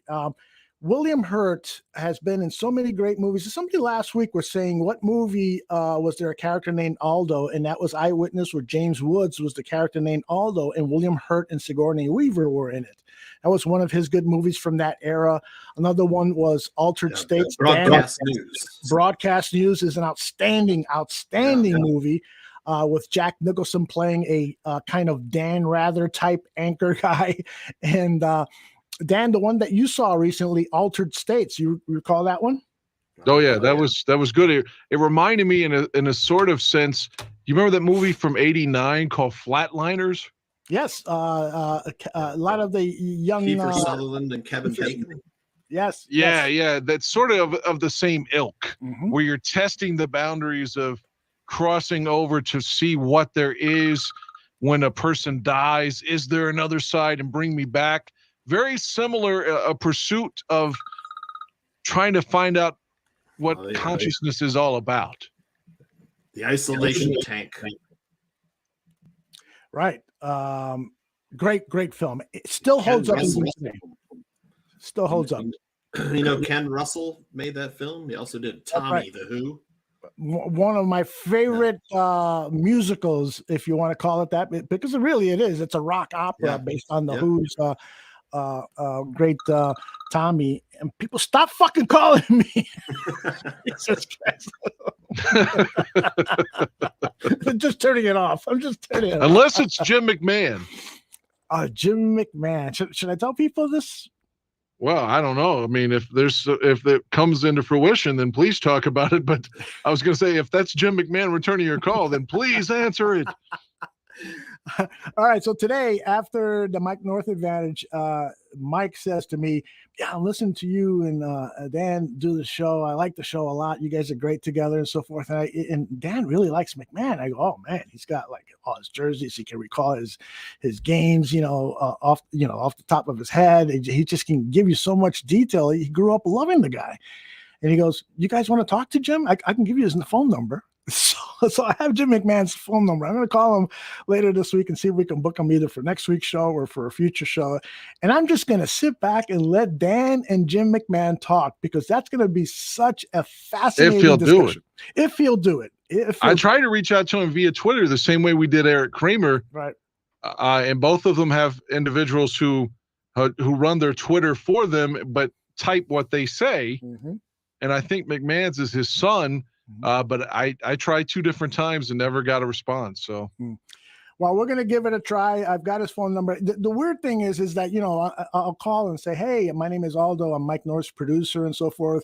And, I'm going to expect him to say, "How'd you fucking get this number?" That's the weird thing. So I don't know whether maybe Mike can send him a text. Is that a way to break the ice, or is that violating something with Mike? I don't think so. Maybe I should ask Mike to do that for us. So, I don't want to suggest that and then Mike be pissed off, Yeah, no, Mike won't be pissed off. Mike's in a good place. He's a very happy man because Mitch Trubisky is a Pittsburgh Steeler. So what do you think your brother thinks about that? Well, I called my brother as soon as I heard, and he goes, "Fuck, I just woke up and you're giving me this news? God damn it." Oh, so he doesn't like Mitch. No, he doesn't. Well, who does? I mean, how can anybody's reputation grow in esteem after sitting out an entire season, after being a backup quarterback? All of a sudden, people look at you with more fondness than before. It's because of Nagy. I'm telling you. It is. Universally, people look at Nagy as a complete and total idiot. It's true. It's true. Everybody, it's not just Bears fans are like, "That dude was so unqualified. He had to go." But the other thing is that there's just no good quarterbacks coming out of this draft. Quarterbacks that you will say, this guy's got a potentially a great future in the NFL. The quarterbacks that are going to be drafted in the first round, they're all super iffy quarterbacks. And so a guy like Mitch at his age, 26, 27, he's got a winning record. He's got the experience. It's worth giving him a shot above some of these other quarterbacks available in the draft. But I think Pittsburgh fans are going to be very, very disappointed in what they see. And they still have Haskins there too. They still have Haskins. They still have Mason Rudolph. And I told Mike today during the Mike North advantage is the next hurdle, because he said the next hurdle is for him to win a playoff game. And I go, no, Mike. The next hurdle is for him to win the starting job, because that's not a gimme. That is not a gimme. Did you see Adam Rank's tweet? No. He tweeted something, I'm paraphrasing, like, the irony if Mitchell Trubisky would go into Arrowhead and beat the Chiefs with Matt Nagy on the sidelines in a playoff game. That would be ironic. I'd love that, because I just fucking hate Matt Nagy. Yeah. Was there a point where you thought there might be hope for the two of them? Remember that time where Nagy talked to him on the sideline against Washington. Right. And the microphones kept it up. "I want you to go out there." And then he went out there and he got it done. And did you think maybe that's a turning point that for both coach and player? I thought immediately when I heard that soundbite that this is the way people wanted Jim McMahon or Jay Cutler to be. Because if you recall Trubisky's response to Nagy talking shit to him, he was like, "Yes, sir. Yes, sir. Yes, sir." He was super polite. And when he told him to shut the fuck up and be serious, that's the way there's NFL Films had some clips of Parcells back in the day talking to Phil Simms like that. And Simms would call him sir when he was telling him to shut the fuck up. And so I think that's the way so many people wanted McMahon and Cutler to be. But McMahon would have told Ditka, like, "Who the fuck are you yelling at?" You know, like, fuck you, Mike. Yeah. You know, you think Cutler wouldn't have said that to somebody? Oh, fucking of course. The old Mike March thing, you know. I think the only coach that Cutler really, really had that kind of kinship with where he wouldn't have was Mike Shanahan. He really seemed to look up to Mike Shanahan. Well, he had a lot of respect for Adam Gase. You know, that one year he was the offensive coordinator for the Bears, and then he came out of retirement to play for him in Miami. He had that respect. I'm not sure how that relationship is now that he sees that Gase is some weird motherfucker. Well, he even likes Dow Loggins a lot. He brings him up sometimes when he does hits with Waddle and Sylvie. Yeah, that they're still friends. But my point was, I could see him still getting mad at those guys and saying "fuck you." I don't think he would have said that to Mike Shanahan. Mm-hmm. Who is that guy out in Denver who is always on Twitter? He's kind of an insider. I forgot who his name, but we did on Around the Horn. No, he does work for a local station in Denver, but across the country, he's made a name for himself because he gets a lot of inside information. Anyway, he told us that he went to Broncos beat reporter. Yeah, but do you know his name? I can't remember his name. Damn, I talked about him a lot last year because he was, giving good updates on the Broncos receivers like Jerry Jeudy and Hamler and Sutton, and I was like, boy, none of those guys turned out to be healthy all year long. But well, he told I can't remember his name. He told us off camera, off air, that Dow Loggins keeps getting hired because he's a yes man. Because he just is super polite to the head coach and to his bosses. You want any coffee? You want me to do this and so forth? And that went on when Dow, I think it's Dow played quarterback in college. That's who he was back then, and that's who he is now. And so, and I have a feeling that might be true because what has he done? What has Dow Loggins done?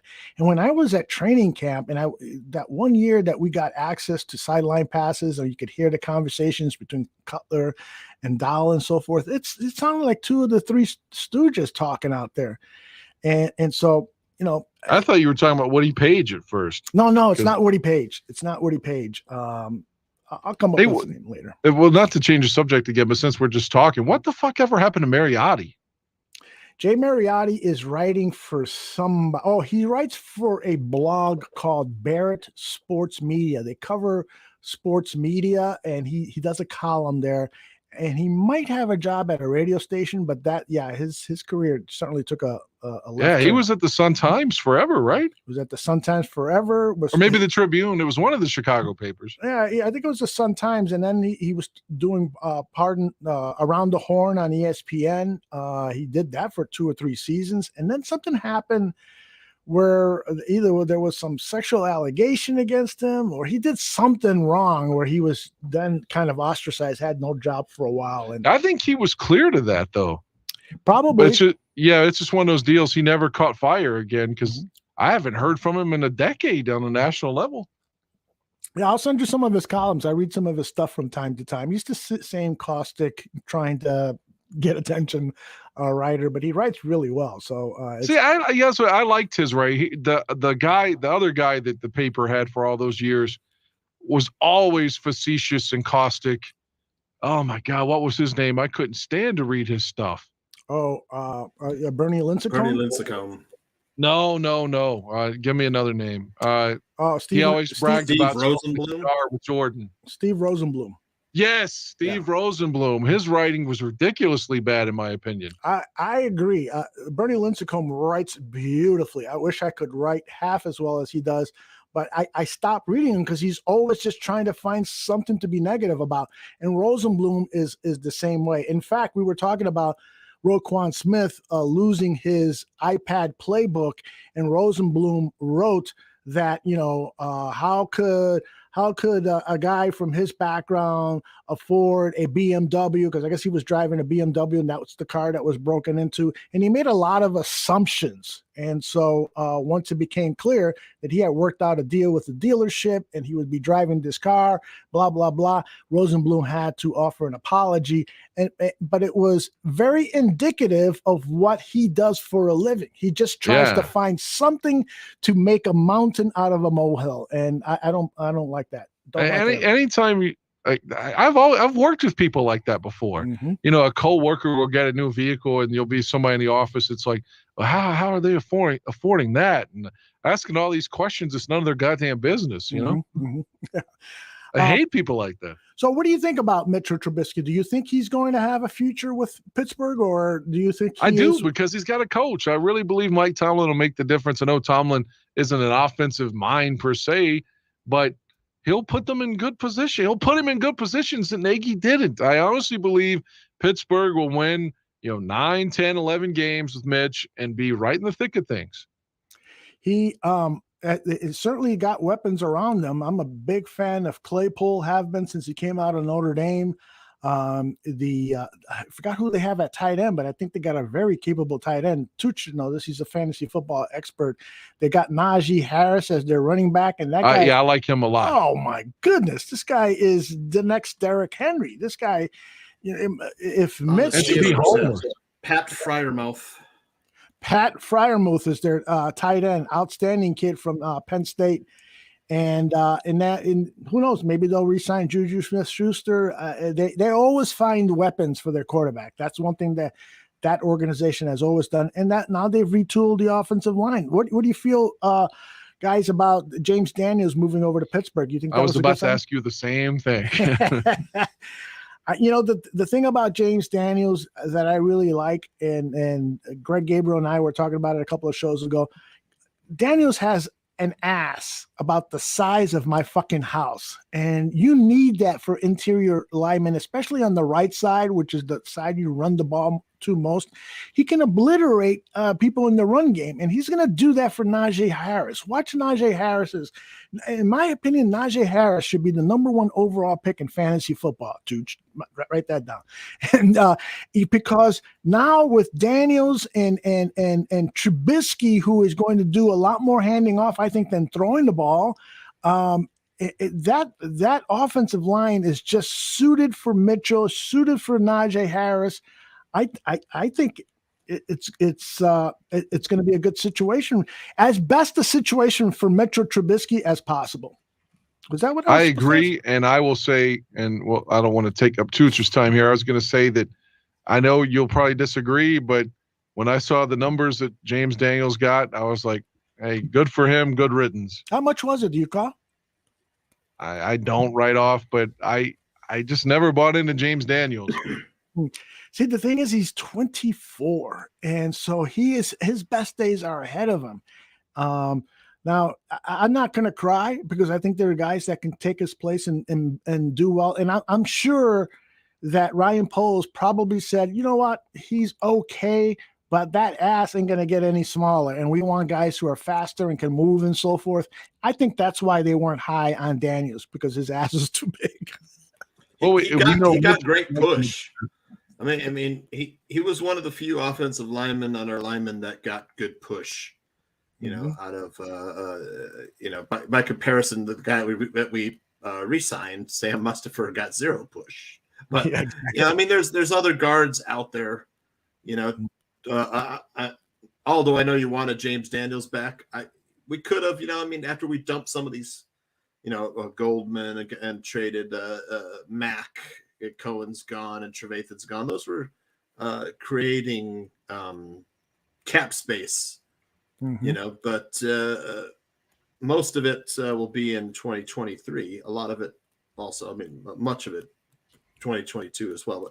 But it looks like they're freeing up space to create some cap-friendly deals for guys like Roquan Smith. Perhaps David Montgomery. That would make Dan happy. It would. Jeremy Foyer says, it's like choosing a hooker, Aldo. You can't just look for a huge ass. They got to be mean, too. That's an interior lineman. Mean hookers? I've never been with a mean hooker before. Oh, sorry, honey. But here's something that I am a little bit worried about. I started the show. I don't think you were on, Dan. I started the show talking about, are we doomed to have like wave 2 and wave 3 signings this year? And so it's just going to be a bunch of guys who are trying to prove themselves, and many of them won't be able to prove themselves because they just aren't good anymore. And so this could be a really good way for the Bears to tank. And I'm not saying literally tank, but to soft tank. Like a yeah, soft tank. right. They're building a foundation. They're building a culture of playing hard and running fast and so forth. But they'll settle for a 6-11 record so that way they can get a top 10 pick next year and a difference maker. You guys buy into that at all? I get what you're I saying. don't. Eventually, no. I think they're going to try to win as many games as they can. I really believe that. I'm not saying they're going to win a whole bunch, but I think that they think they can. What do you think, Tooch? It's possible, man. I mean, it looks like they're. So you talked about wave one of free agency, right? And how Paul said he was gonna, wait. But did he though? He kind of didn't though. He went after Ogie, identified, targeted, and got Ogunjobi. That had to have been a priority because it's wave one, right? Yep, definitely a wave one signing. Absolutely. Yeah.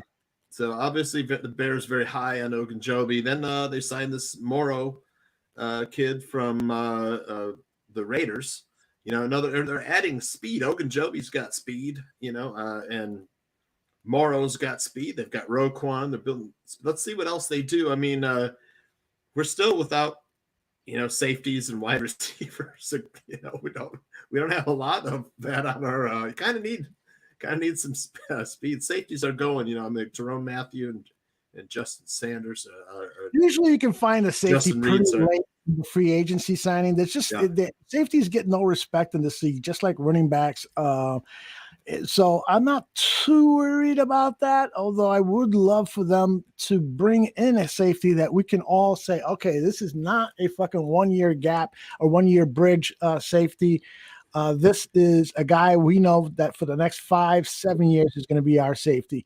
And dare I say Eddie Jackson is the one who's a 1 year guy at this point. If he doesn't play better in front of the new regime, he's going to be gone after 22. I would not be surprised if the Chicago Bears have him on that, if they've got a big board of guys you're going to drop, and that's the red column, guys you're thinking about dropping, would like to drop, but certain things have to happen. Other players have to become available so that you can replace them with a quality person. I think Eddie Jackson might be in that yellow column, that he could potentially be dropped only if they find safeties in that wave two that they'll say, trust us, these guys are going to be better than the safety tandem you had last year of Gibson and Eddie Jackson. I really do believe that. There's no way they can look at the tape and say, yeah, we want that guy. We want Eddie Jackson. And I know what Greg Gabriel says, and I agree with Greg when he says he does so much more than tackle. And he calls the defense back there. He's smart. He does this. He does that.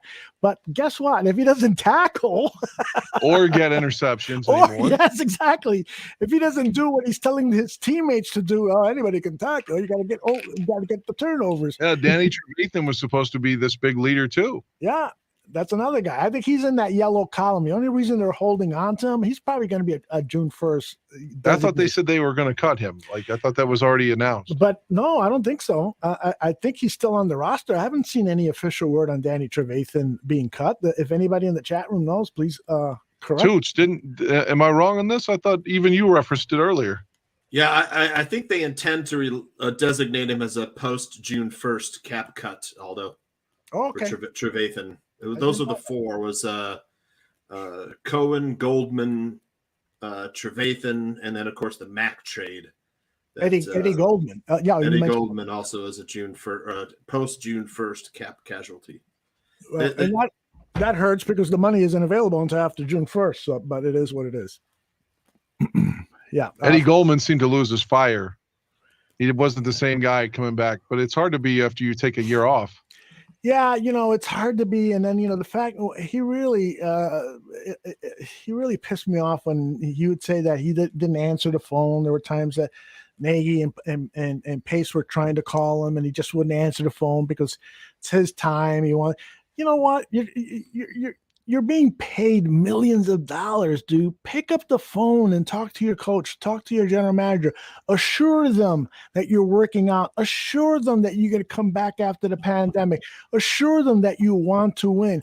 By you not answering the phone, you are basically saying, hey, I don't really give a fuck. I'm gonna play Nintendo or what the fuck I do, and if I'm there, I'm there. That's not being a good teammate. I don't understand why anybody would want a guy like that. Now he is a force. He plays his ass off. He can handle 2 blockers, and that made him invaluable. I don't think that was the case last year, though. You're absolutely right. He had maybe a game or two where he really was prominent, but for the most part, yeah, he wasn't the same player that he used to be, for sure. Yeah, it's hard to come back from that. It's like we're going in the Wayback Machine here, but you know how good Todd Bell was. Mm-hmm. And he held out.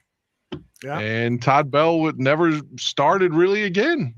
Oh, a little bit in 87, but not a game in 86. And then by 88, he's with the Eagles. Yep. One of my favorite safeties ever on the Chicago Bears, Todd Bell. And I was so brokenhearted that he and Al Harris sat out that Super Bowl season. They really, really deserved to be a part of that team. And, I don't know who was to blame, probably the Bears for not, digging into their pockets a little bit more. But at least the Bears had Dave Durson, and for Al Harris, there were plenty of defensive linemen. It's not like they were missed, but for them personally, I just Wilbur took over for Al Harris. Al was playing linebacker. That's right. On the 84 team, and Wilbur became the starter for Al Harris. And then when Al came back after that season, he went to defensive line, didn't he? Yes. Okay. Yes. And Todd Bell never came back, correct? He went to the Eagles, if I remember right. Ditka had him playing special teams in 86, which again is such a slap in the dude's face. And by 87, he was starting a little bit again, but it's just like he was sort of like never really welcome back, I forgot all about that. I am so glad. Because Fensick's on his way out at that point. Fensick's going to retire in 87. Mm-hmm. And so they had Bell starting in for him some, and then they're like, well, it's Gary's last year. And it's like he never really was the starter the way, like, he wasn't the guy that hit Joe Washington. Mm-hmm. Yeah. Put it that way. He wasn't the guy who's going to knock your fucking head off. Mm-hmm. Every time Dan takes us back to yesteryears, I'm going to play this. We're about to take it back. No longer with us either. Oh, he passed? Yeah, he's been gone since like 05, 06, somewhere through there. Fuck, man.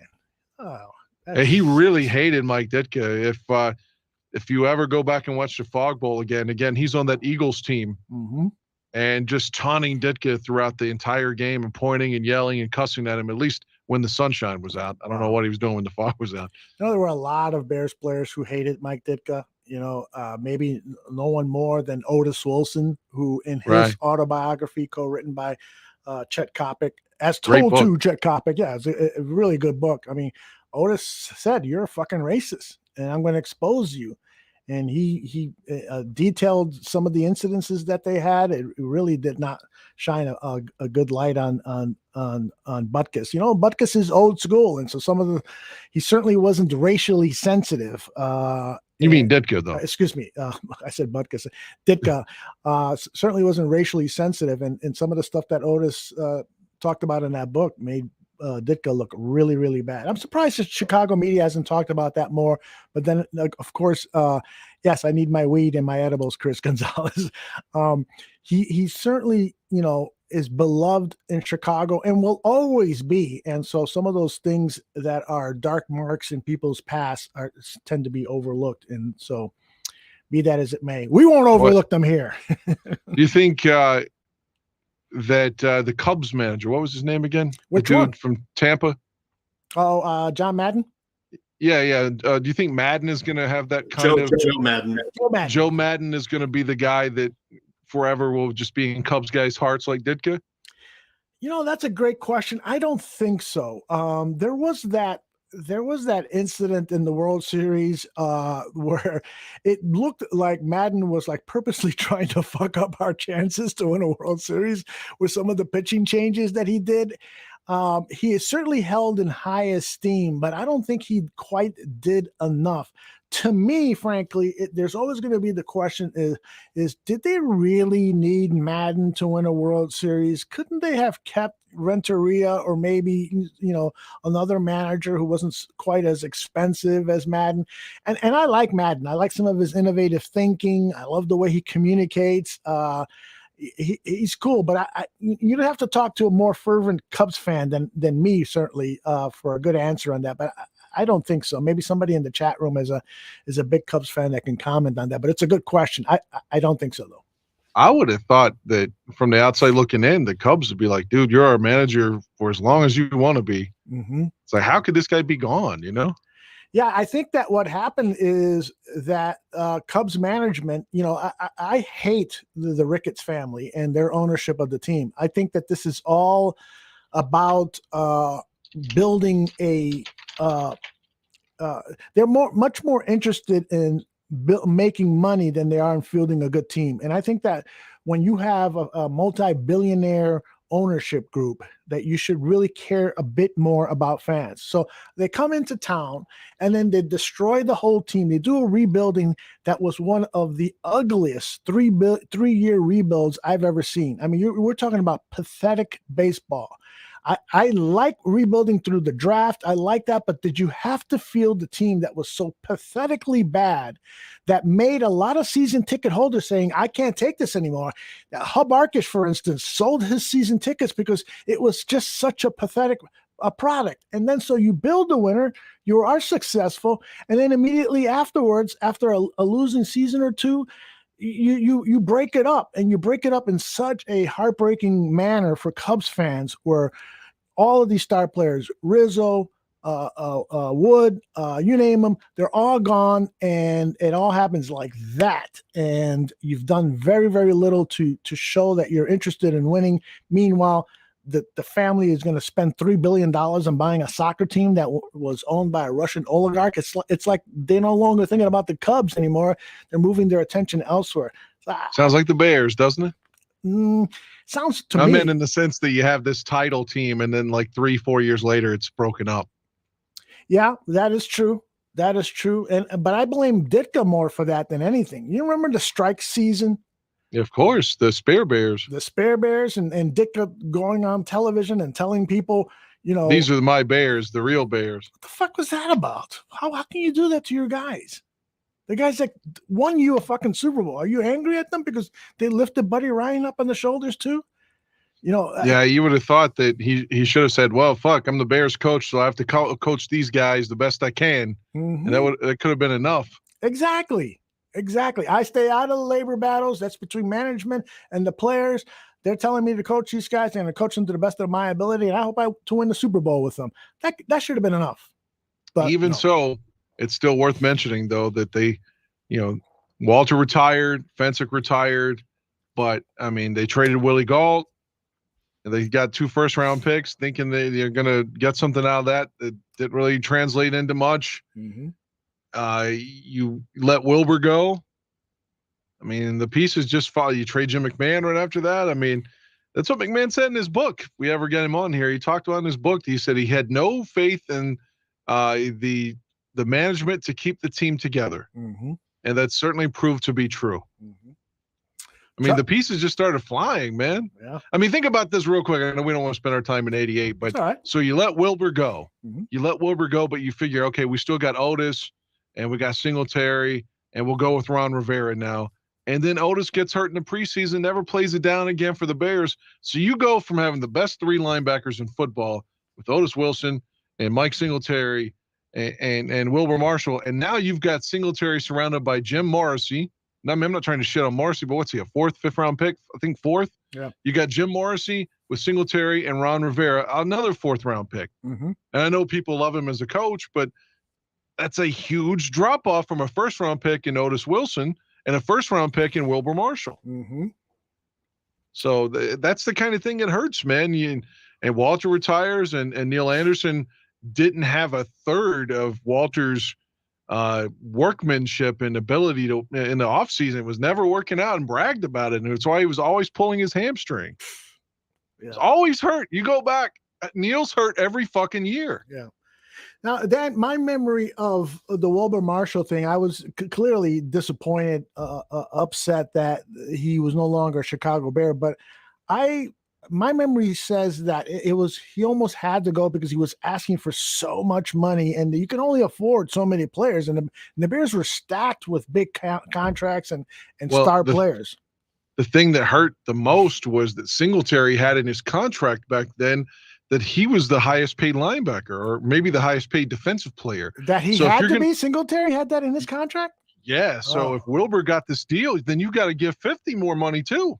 Well, then that's maybe what my recollection is that he had to go because of money. Yeah, and guess what? When Wilbur went to Washington, that first season in '88, it may have been for 2 years or so, he was the highest paid defensive player in all of football when he went to the Redskins. Mm-hmm. So, I mean, but still, he's our draft pick, man. That's the guy you got to – he's a fucking monster, man. That's the guy you got to work it out and keep that guy. Mm-hmm. That's the one that got away.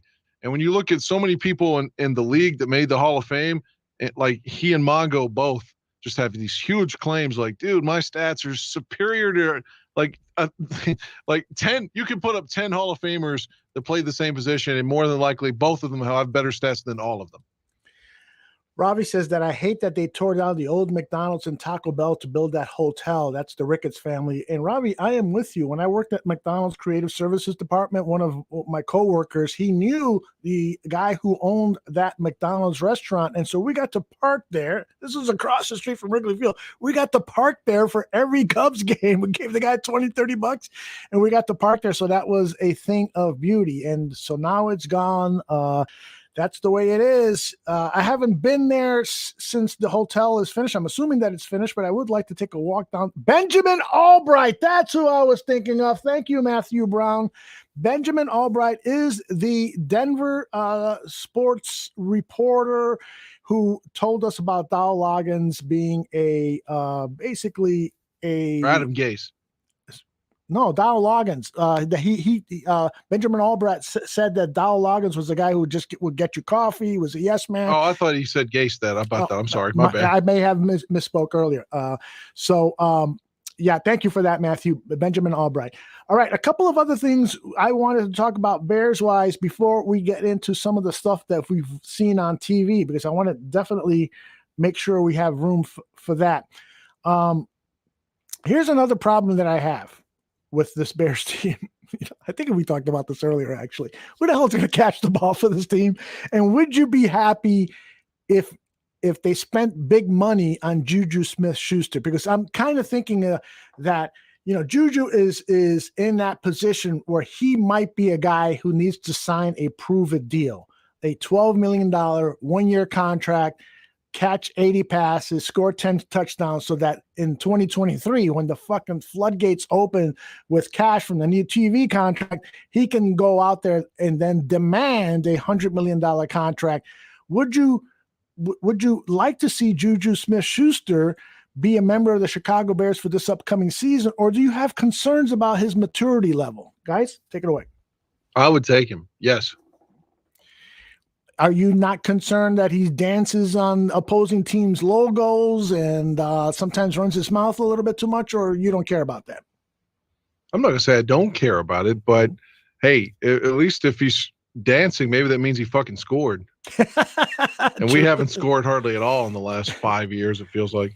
I don't remember who it was, the defender. I think it was from the Philadelphia Eagles, who just after Juju's danced on their logo before the game, the defender just knocked the shit out of Juju after the game. Remember that happened to T.O. back when he was in San Francisco and Dallas. Oh, yes.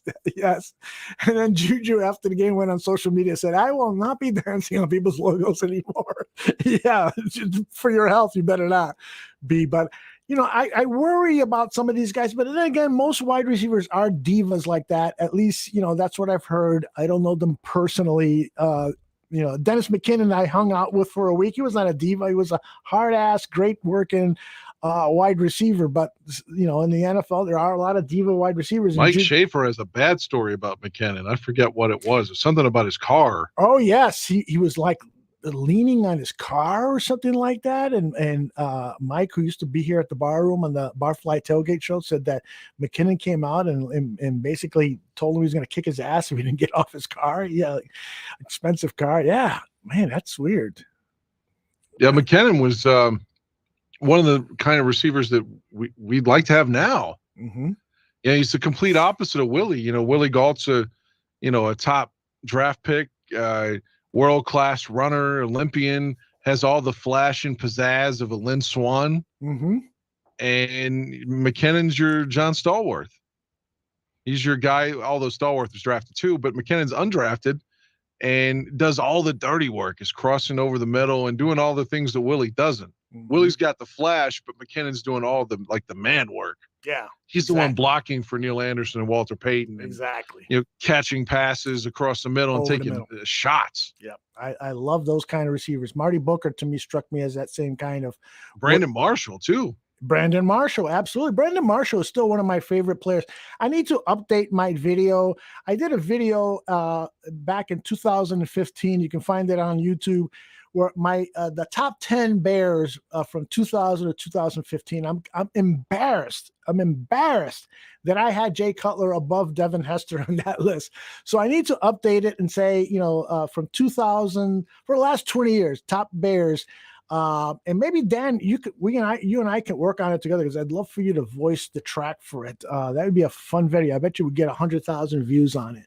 I'd like to help out with that. I was so pissed off by the Bears 100 list. I know. I know we mentioned it at the time, but they had Khalil Mack as the 60th best Bear of all time. Like, how big of a joke is that pick now? Mm-hmm. And to have Patrick Manley on there, and there's no Curtis Conway. Oh. Like, Patrick Manley was better than Curtis Conway or Jeff Graham. Come on, man. Yeah. I know he's in media now, but Patrick Manley deserves not even to be on the top 200 list, even if he did play and snap occasionally for 15 years with the Bears. I mean, he was the long snapper.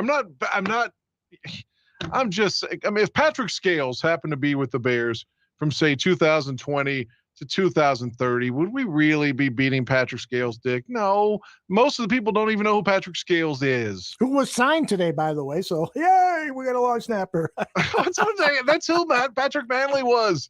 Exactly. The one time he made a play in a game was when he called in 2009 in Cutler's first game.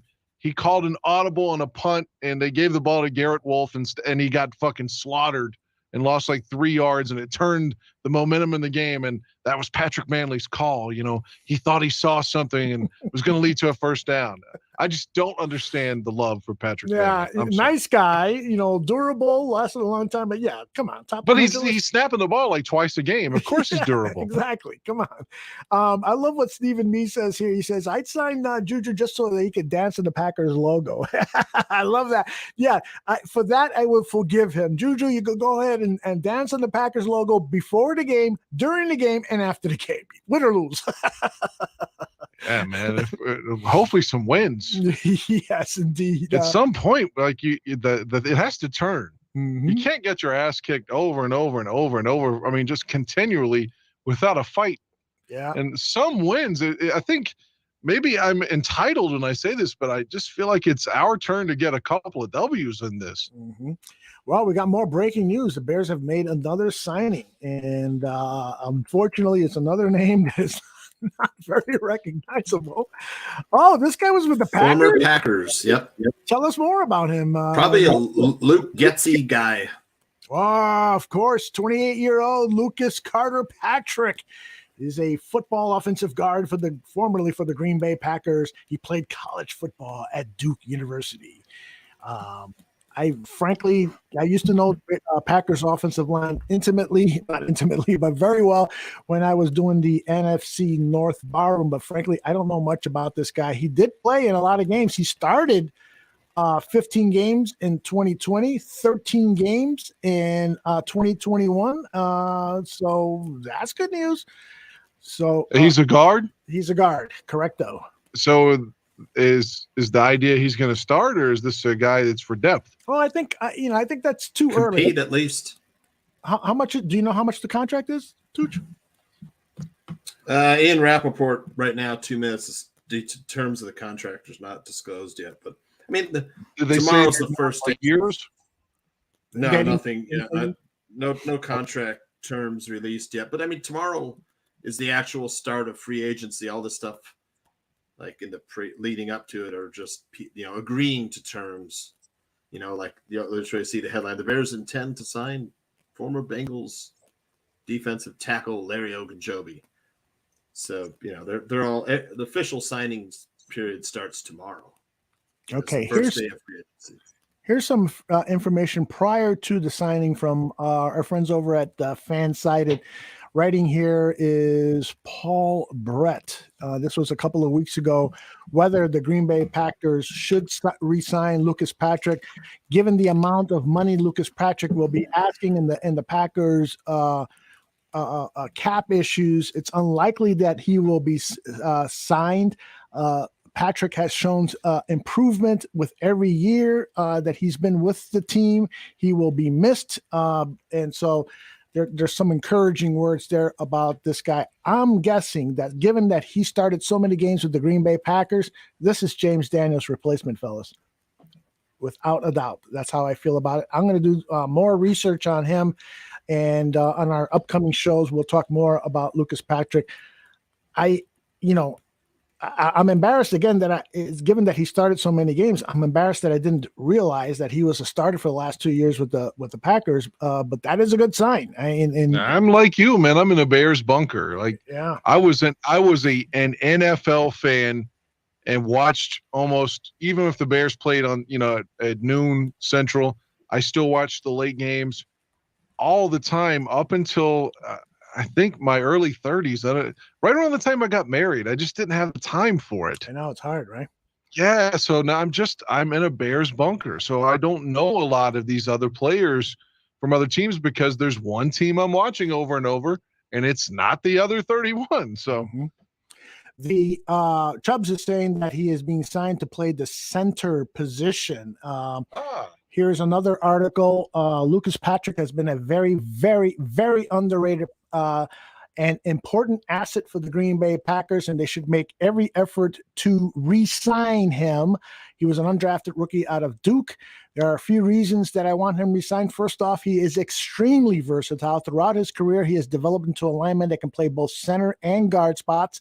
This past season, after rookie center Josh Myers went down with a knee injury, Patrick earned the opportunity to take on that role. He started 13 of the 17 regular season games and was called for just 4 penalties, which is outstanding. Yeah, but that's because he's a Packer. Oh, of course. He'll have 12 penalties this season. That's right.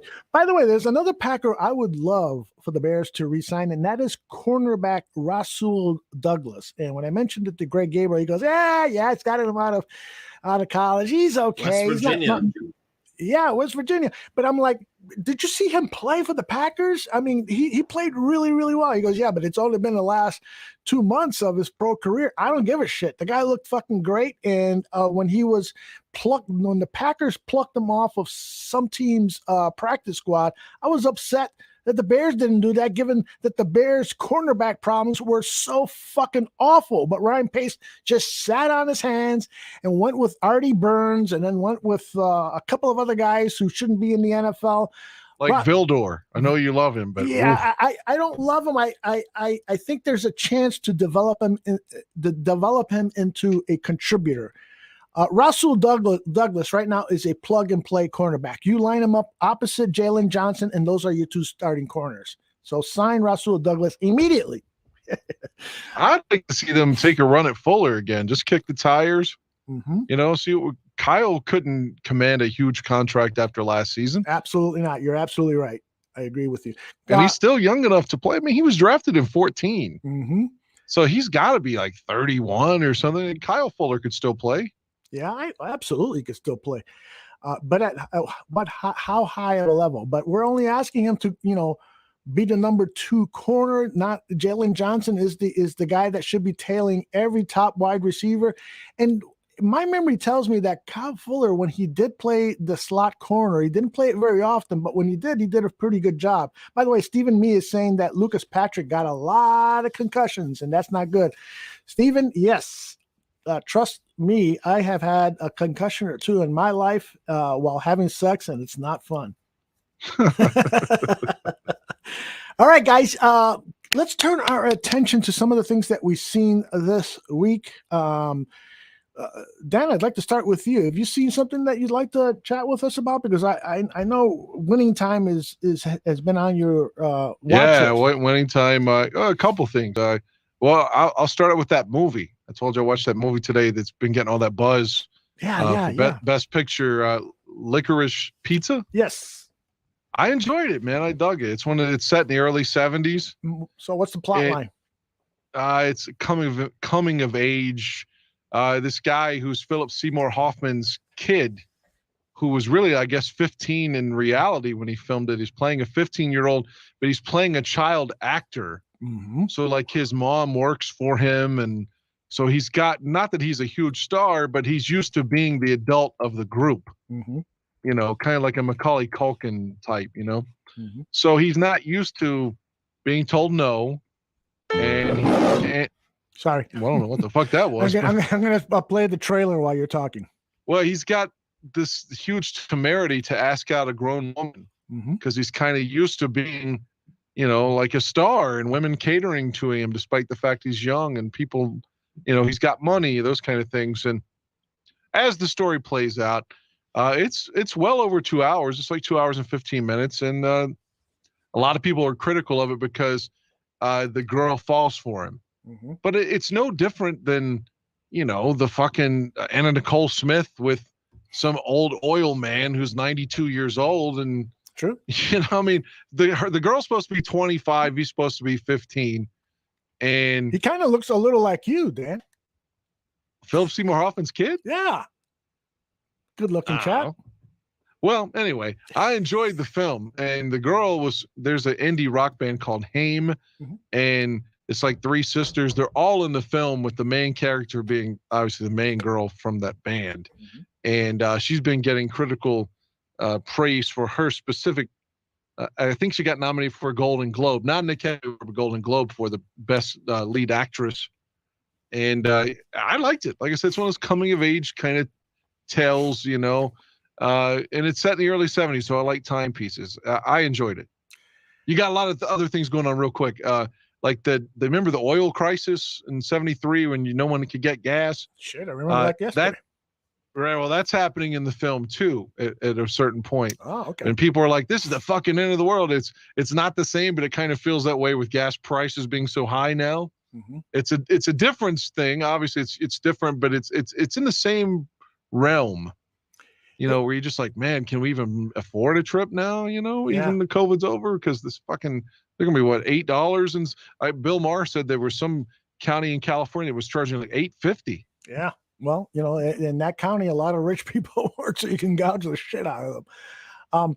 It just looking at the trailer and based on what you're saying, it feels a little like Adventureland. You remember that movie with Kristen Stewart and the guy that played Social Network, played Zuckerberg, Jesse Eisenberg. Yeah, that guy. It feels a little like that.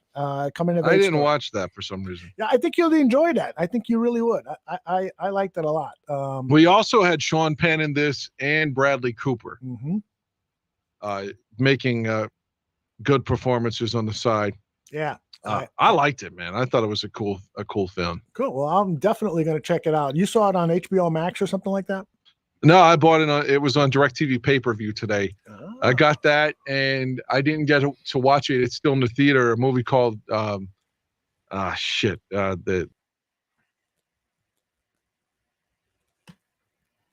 lost Dan, I think.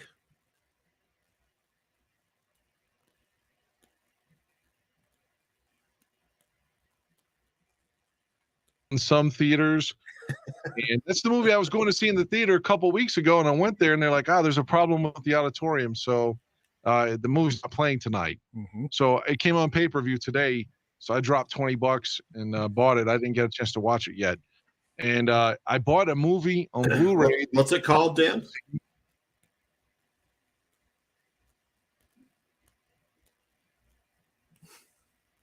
Oh, I bought a movie on Blu-ray.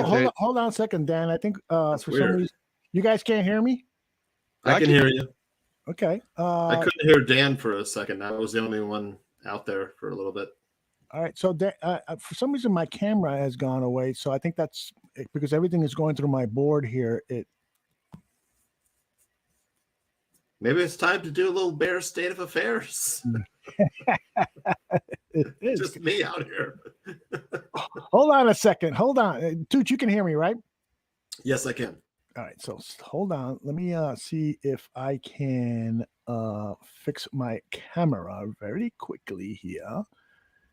I don't know why this has happened, but if I go away, you won't be able to hear Dan. Dan, you can talk now, right? I can hear you. Yes. All right. You can hear. Dan. Okay. Go ahead with your evaluation there. What was the other movie, Dan? I was going to say I haven't watched it yet, but I bet you Aldo has. What's the guy's name that directed The Exorcist again? Friedkin? William Friedkin. Yeah, I bought a movie that he directed somewhere around 2010 that's supposed to be controversial, and it was NC-17 with Matthew McConaughey in it called Killer Joe. Yes, I did see that. I bought it on Blu-ray. I didn't get a chance to watch it, and the beautiful Gina Gershon is in that. Anything with Gina Gershon, I'm going to jerk off to. I'm going to watch. Exactly, she's amazing. Oh. Yeah, but the short answer is I watched that movie, and I did watch Winning Time, which I enjoyed. Once more, I did watch Super Pumped, and I know you thought it was really great, but I just fucking hate Joseph Gordon-Levitt in this so much that I'm going to get through this season, but if it gets renewed, I'm not going to watch it anymore. That's how much I hate him in this. Really? But I know he's playing a character. I don't hate him as an actor. Mm-hmm. I just hate his character. Mm-hmm. He's an absolute narcissist asshole, and most people like that are like, 1 in 100 that make it, or 1 in 1,000, 1 in 1,000,000, whatever. Just where they shit on everyone else's opinions. Even the guy's giving him money and him, but he's not appreciative of him, disrespectful to him. He's like, how can I use you to help me? Mm-hmm. And the guy from Lyft said that so good in the story. He goes, he's telling the guy that was funding him, he's like, man, he would stand on your shoulders to prevent himself from drowning and drown you. And that's right. Those people are like that, man. They don't care about anybody but themselves. And most of the time those people fail. But in this instance, he made it. He turned on his girlfriend as soon as he got a little bit of money. And obviously they've been in a long-term relationship. She helped him when he didn't have any money. As soon as he got some money, he dumped her and got somebody better. I fucking hate this character. Mm-hmm. And I'm sorry, because I was doing some troubleshooting here with the equipment. What's the name of that particular movie you were talking about? The show that you like, Super Pumped. Oh, you know what? When you say Super Pumped, I start immediately thinking about a porno movie. No, the Uber show. I know. That's what I refer to it as. Okay, the Uber show with Joseph Gordon-Levitt. I just hate his character so much that even if it's renewed, I'm going to make it through season 1.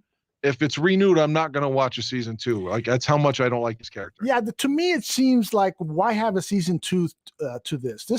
There's a clear arc here because his, spoiler alert, his time at Uber comes to an end, and so I can't imagine them, having a season 2. What else is there to say? What he goes on to do now? He's running another startup company. This is headed towards a conclusion that it will kill off the series, which I think is good. And I agree with you. He is a very, very irascible, unlikable character, but that's how he is in real life. And so therefore, he's being portrayed honestly. This is a guy who is as you said, Dan, a monumental narcissist. And from what I've read, as the series goes on, he's just going to become more and more irritating. And it's very, very difficult for writers and producers and directors to make a successful series out of unlikable characters. But it, of course, is possible because in my mind, Tony Soprano, one of the most unlikable characters in the world. And every time I get into an argument, I get into arguments frequently with people who are always pulling for Tony Soprano, and I'm like, you do really realize that this guy was like a fucking multiple murderer. He was stealing money from innocent people and stuff. He killed his nephew. Killed his fucking nephew. Come on. I mean, they're anti-heroes, and then there are fucking really bad anti-heroes. So, well, I think that people like Tony so much because you saw all the stuff he went through with his mother, and how hard he tried to bring his to be well with, to make his family tight and things. And I think there's a little bit of everybody in that character.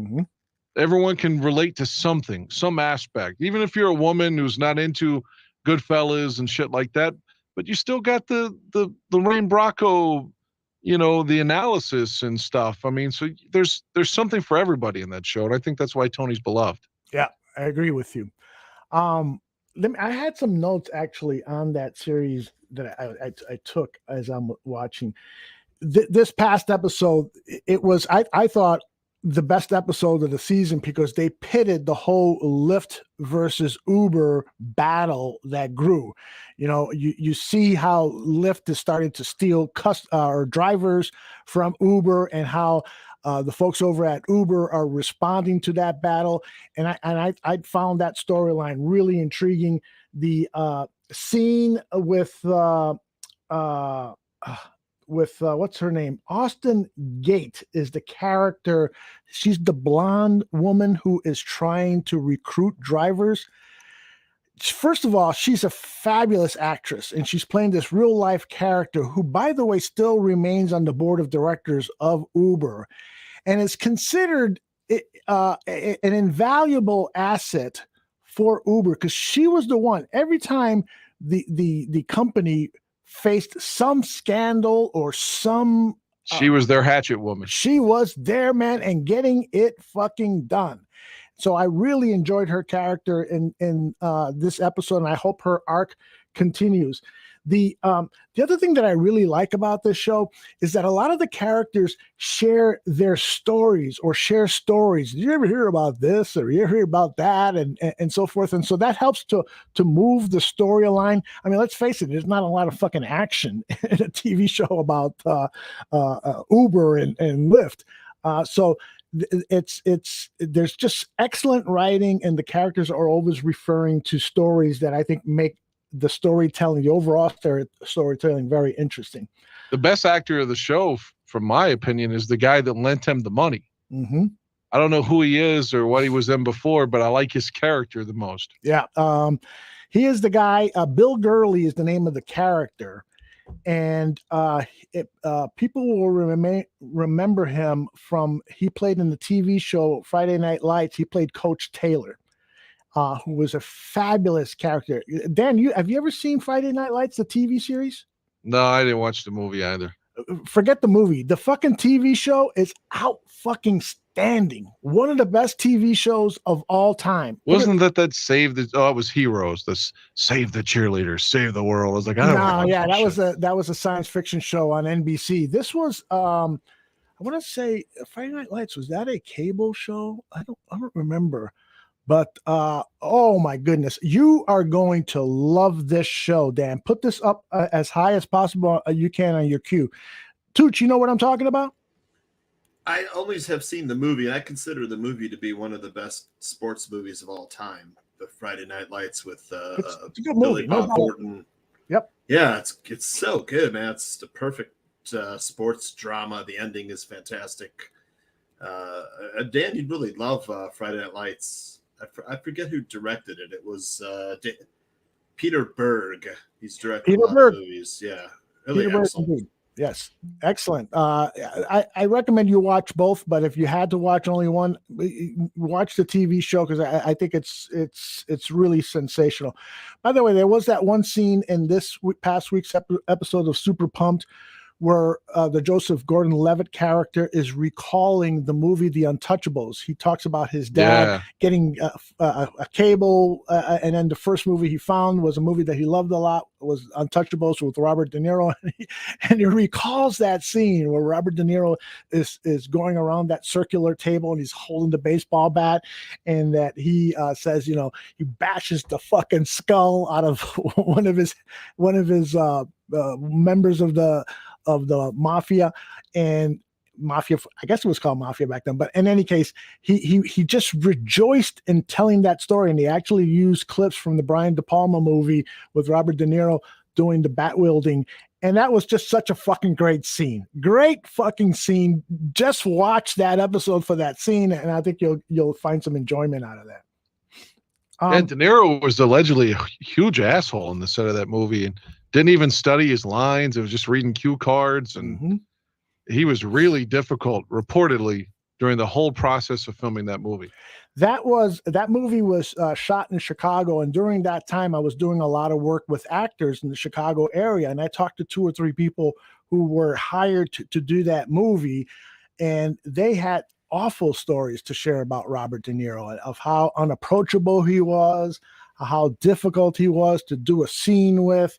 One particular actor said that De Niro had made a commitment to make another movie in Chicago, and that actor was cast in it, and then all of a sudden he gets a call, De Niro doesn't want to do the movie anymore, and so that actor was pissed off at De Niro, saying he doesn't realize that little actors like me need that 1 week or 2 weeks work on a big movie like that.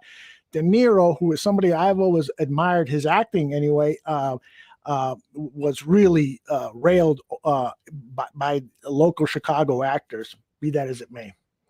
All right, so we talk about winning time. Brian De Palma directed The Untouchables.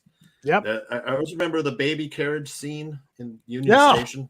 Yes. Brilliant. Just like in slow motion, everything's happening. The gunfight.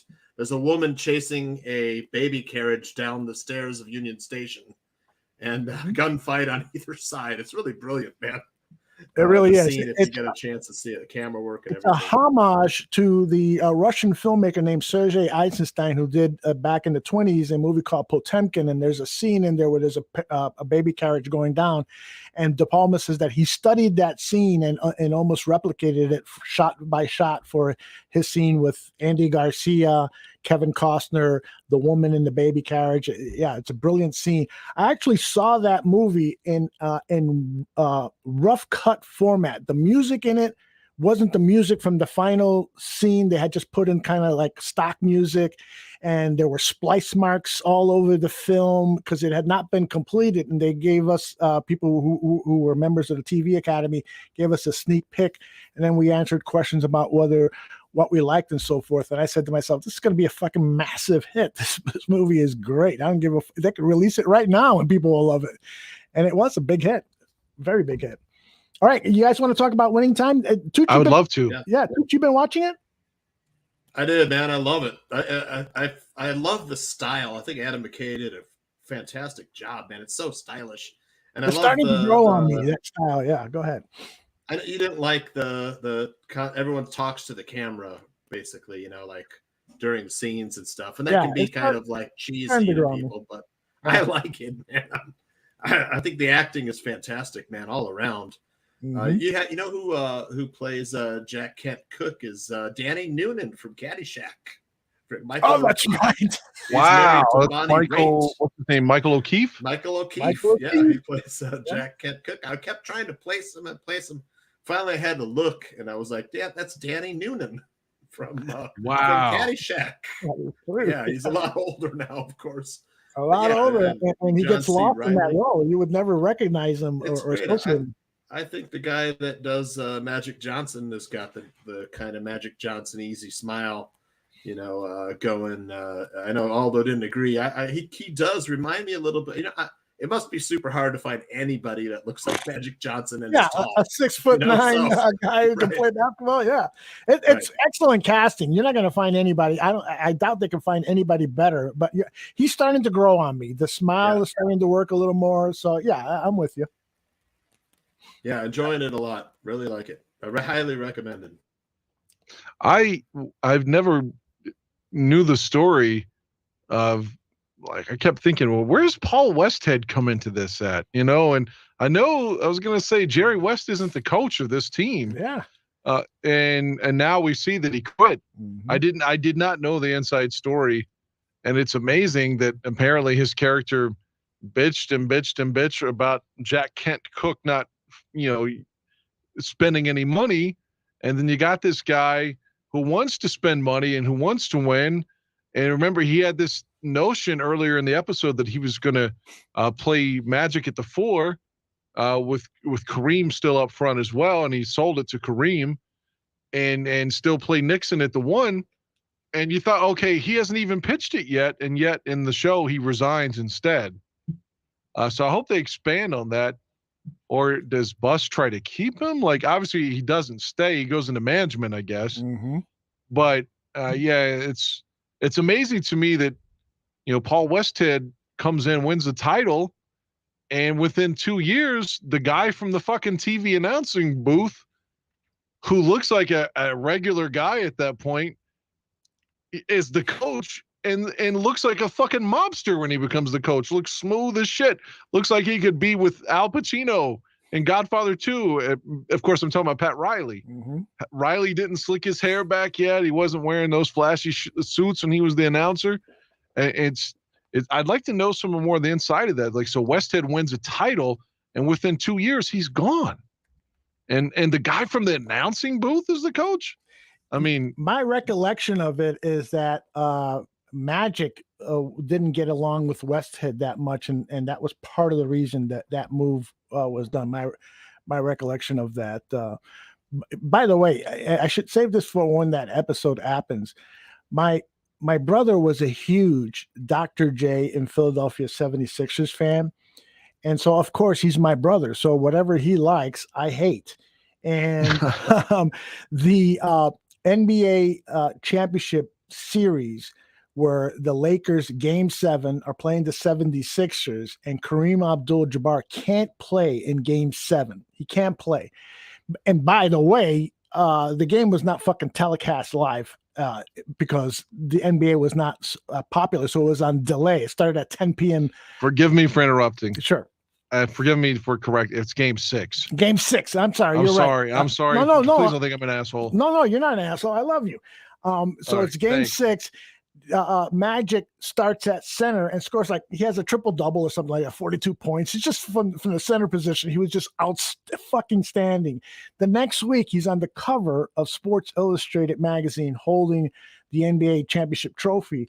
And so my brother, while he's sleeping, I go into his bedroom and I tape the cover of Sports Illustrated on the ceiling, so that when he wakes up, he can see fucking Magic smile with the trophy. So I'm hanging out outside his room, playing some music and so forth, and all of a sudden I hear, "You motherfucker!"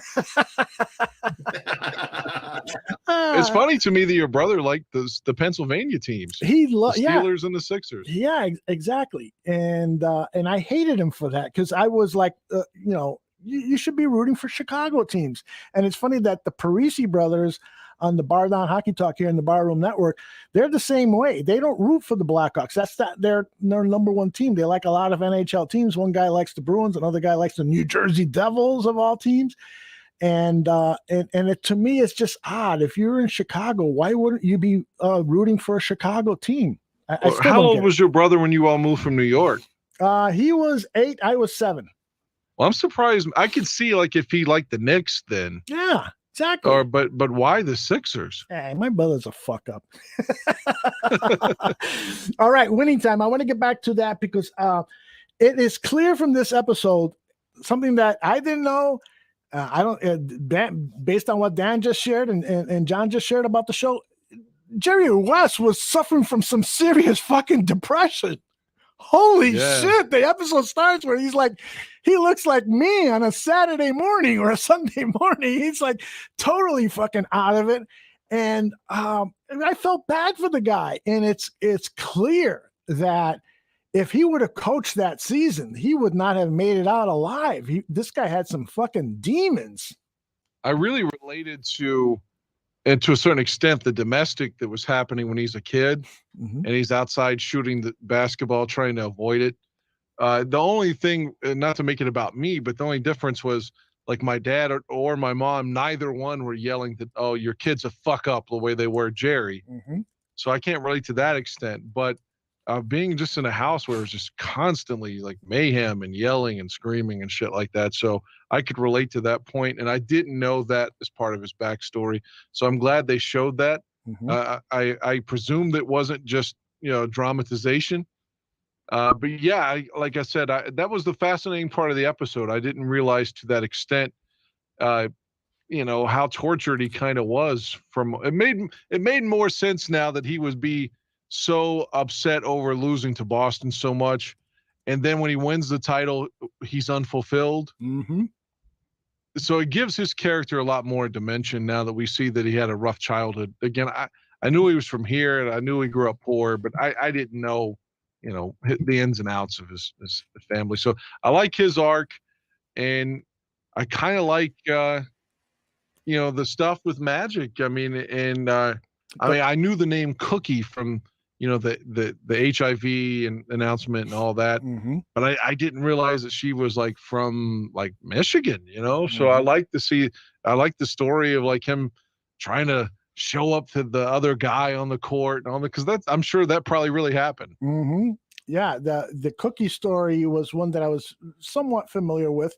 His high school sweetheart, she stuck with him through thick and thin. I thought when he got AIDS and the news came out that it wasn't because he was having sex with Isaiah Thomas, it was because he was fucking every woman in Los Angeles. And I thought for sure she was going to leave him, but God bless her, a great woman, stood by his sides, supportive and so forth. And that's, I think, one of the great storylines of this Winning Time series is this bond, this love that the two of them have. I think that's going to be developed, and it's going to be a fabulous to see how that continues to evolve throughout the series. Another thing about Kareem Abdul-Jabbar is, holy shit, for what every episode that we've seen him in, he looks like he's totally disengaged. He doesn't want to be bothered by anything in the world.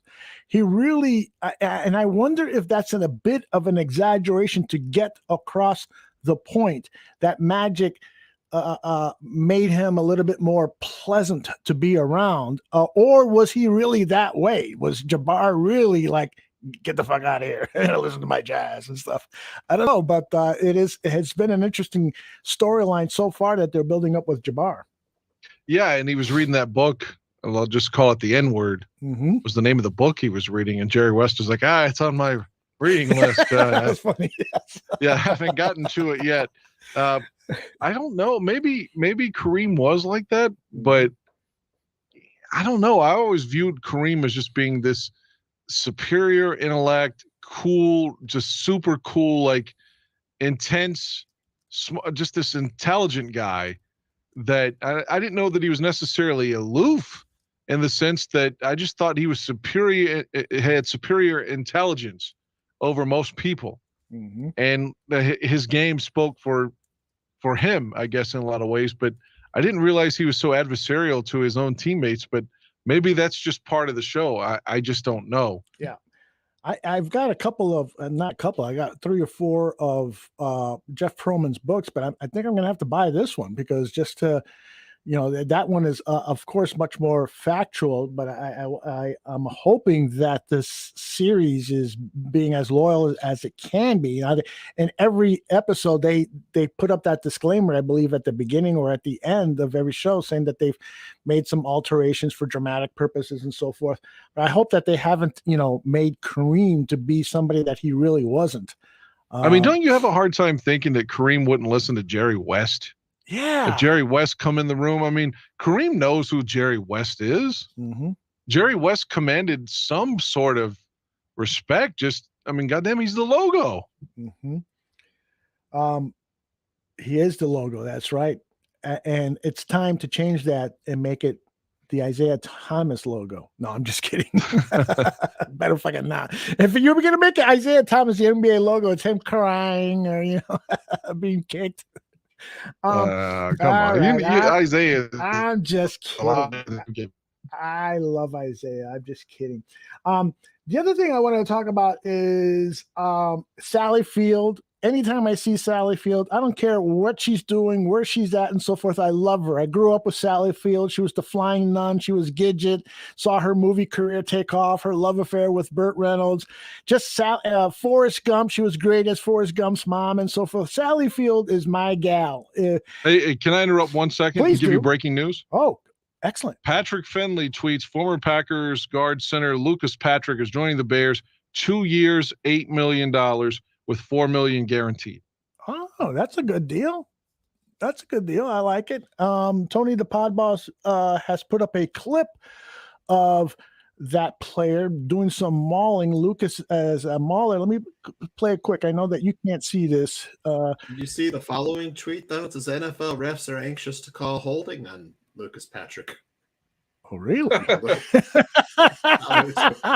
he's with the Bears. Like, since he was in Green Bay. I know you can't see this, Dan, but let me do this quickly because since yards downfield and drive them. Oh, look at into him. the Holy dirt. shit. Lucas, He's highlighted here in downfield yellow. And drive them into the dirt. Oh, my Lucas, gosh. if you could, Oh, my gosh. describe your Holy play style. fuck. It's playing to the echo of the whistle. He plays to the echo of the Lambeau's whistle. pretty big, so the whistles are going to echo for a while. I like to play football. I think how it's intended to be is a violent sport. And you get to kind of cut loose and have this mentality of you either have to go through me to get to the ball or I'm going to move you. That was a cool play. And, you know, it's funny because Steno's been harping on me on a few technique things on that play for a few weeks in a row, and I'd been messing it up. And remember, I came off the sideline. I told him, I was like, so if I listen to the coaching, that's what happens. And we had a good laugh. Yards downfield and drive them into the dirt. Lucas, if you could, That was cool. describe your play. Sounds like a stud. Before I get out here, what were you saying about Sally Field, though? Well, just, you know, she plays, she's in the show, and I just love her. I fucking love her. Anything that she's in, I love. And before you go, I just want to say one other thing. The woman who is playing Jerry Buss's daughter, very young, what's her name? Jeannie. Phil Jackson's woman, right? Right, exactly. You're starting to see the evolution of her character, and that she begged her dad for a job. She just wanted to work, and she's a hard worker. She's got these fantastic fucking ideas, and she's going to end up being the owner of the Lakers. And that's another interesting storyline. And the actress that plays her is really good in that. I tell you another thing. In the first episode, he's talking to Donald Sterling. Yes. And it joked and said he was the second worst Donald of the 80s. But, you know, Donald Sterling had that controversy with the Clippers for saying the N-word about his players. Mm-hmm. And he had that weird lady, the girlfriend that was really hot that would wear that facial shield before COVID. Yep. There is a really good, I think it's a 30 for 30 audio podcast of Donald Sterling and that whole controversy and stuff. It's it's like about 6 or 7 40 minute episodes. Great to listen for a long drive, Dan, when you're driving from Virginia to Chicago to see the Texans and the Chicago Bears play. Well, that's who knows, man. If I have to buy another wash machine, that's about the same cost of a ticket at the fucking game. If because tickets are so high. You know, you could have washed those clothes. Man, by you hand. can have my washing machine at my condo. That's right. Well, mine's getting installed now Thursday at some point, so to replace the one that just shit the bed. But Dan, don't you think you rushed into that so quickly? You text me and say my stepfather's going to come over. Well, I said my stepdad was going to look at it tomorrow, but the sale for the one that I bought ended tomorrow, so it was $150 off if I bought it tonight. Like, literally, it was on sale until March 16th. Don't fall for that shit. Those are sales, come and go. Fuck. Well, I can't come and go. I need a fucking washer now. And $150 off. I was like, well, what if he can't fix it? True. So I was like, I got to roll the dice and just take this deal now. And man, just fucking take it up the ass, I guess. Mm-hmm. Oh, man. You got to go? Yeah, unfortunately, feels like we're just getting started, but why don't you leave us with a story, but it's got to be a sex story. right? Because everybody in the chat room is. I don't have any. Like, Let's talk about sex. Look, I've told all my sex stories.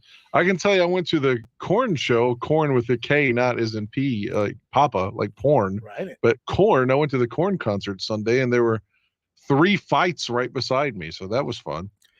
But did you get any pussy?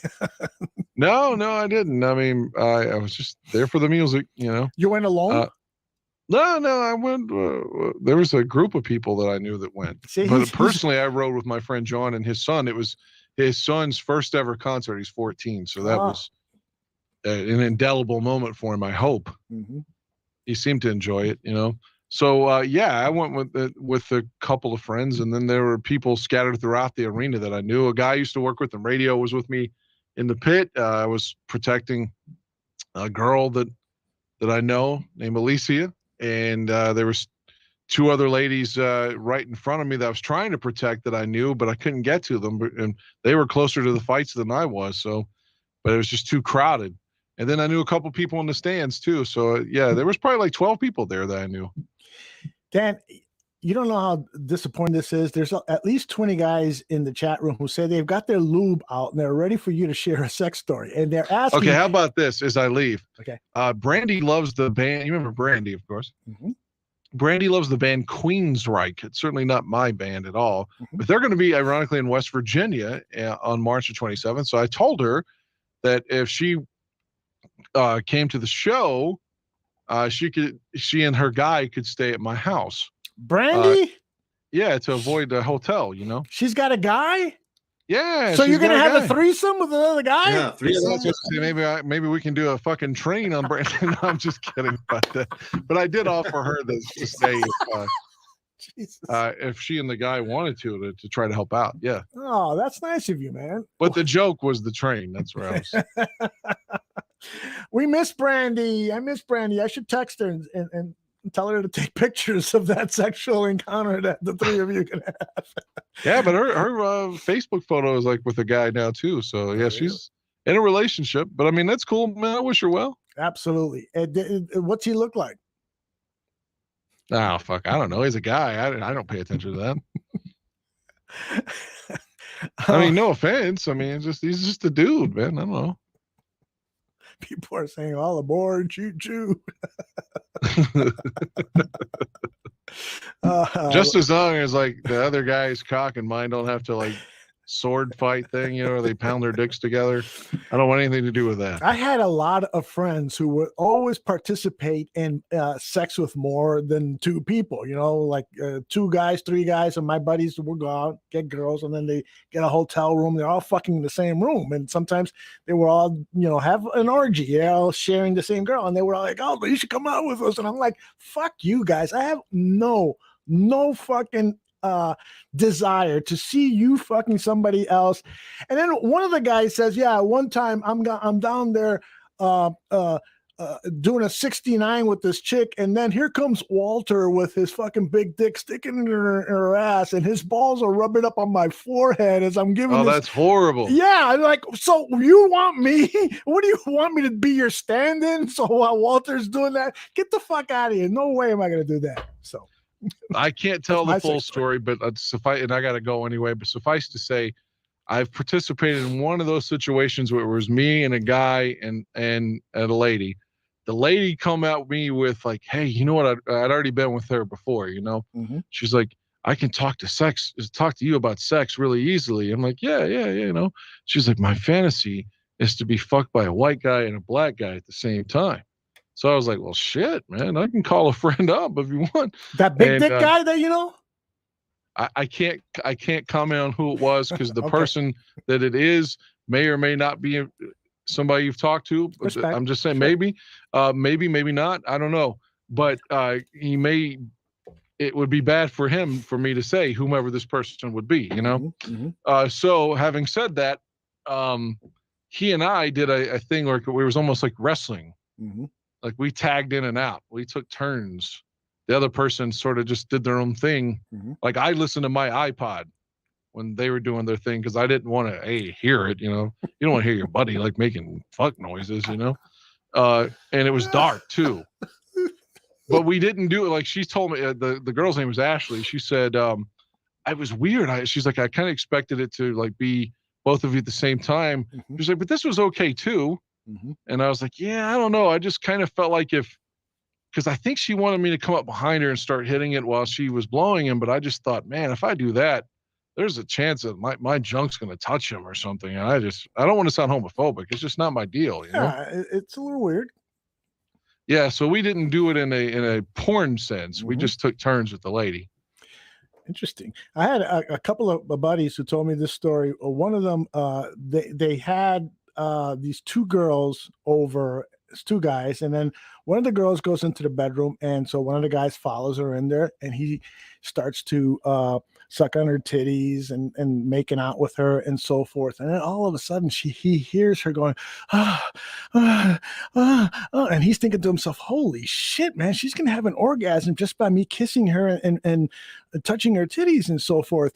And then she's like, and then he looks to his right, and it's his other buddy. He's finger fucking her. I knew if somebody was doing something.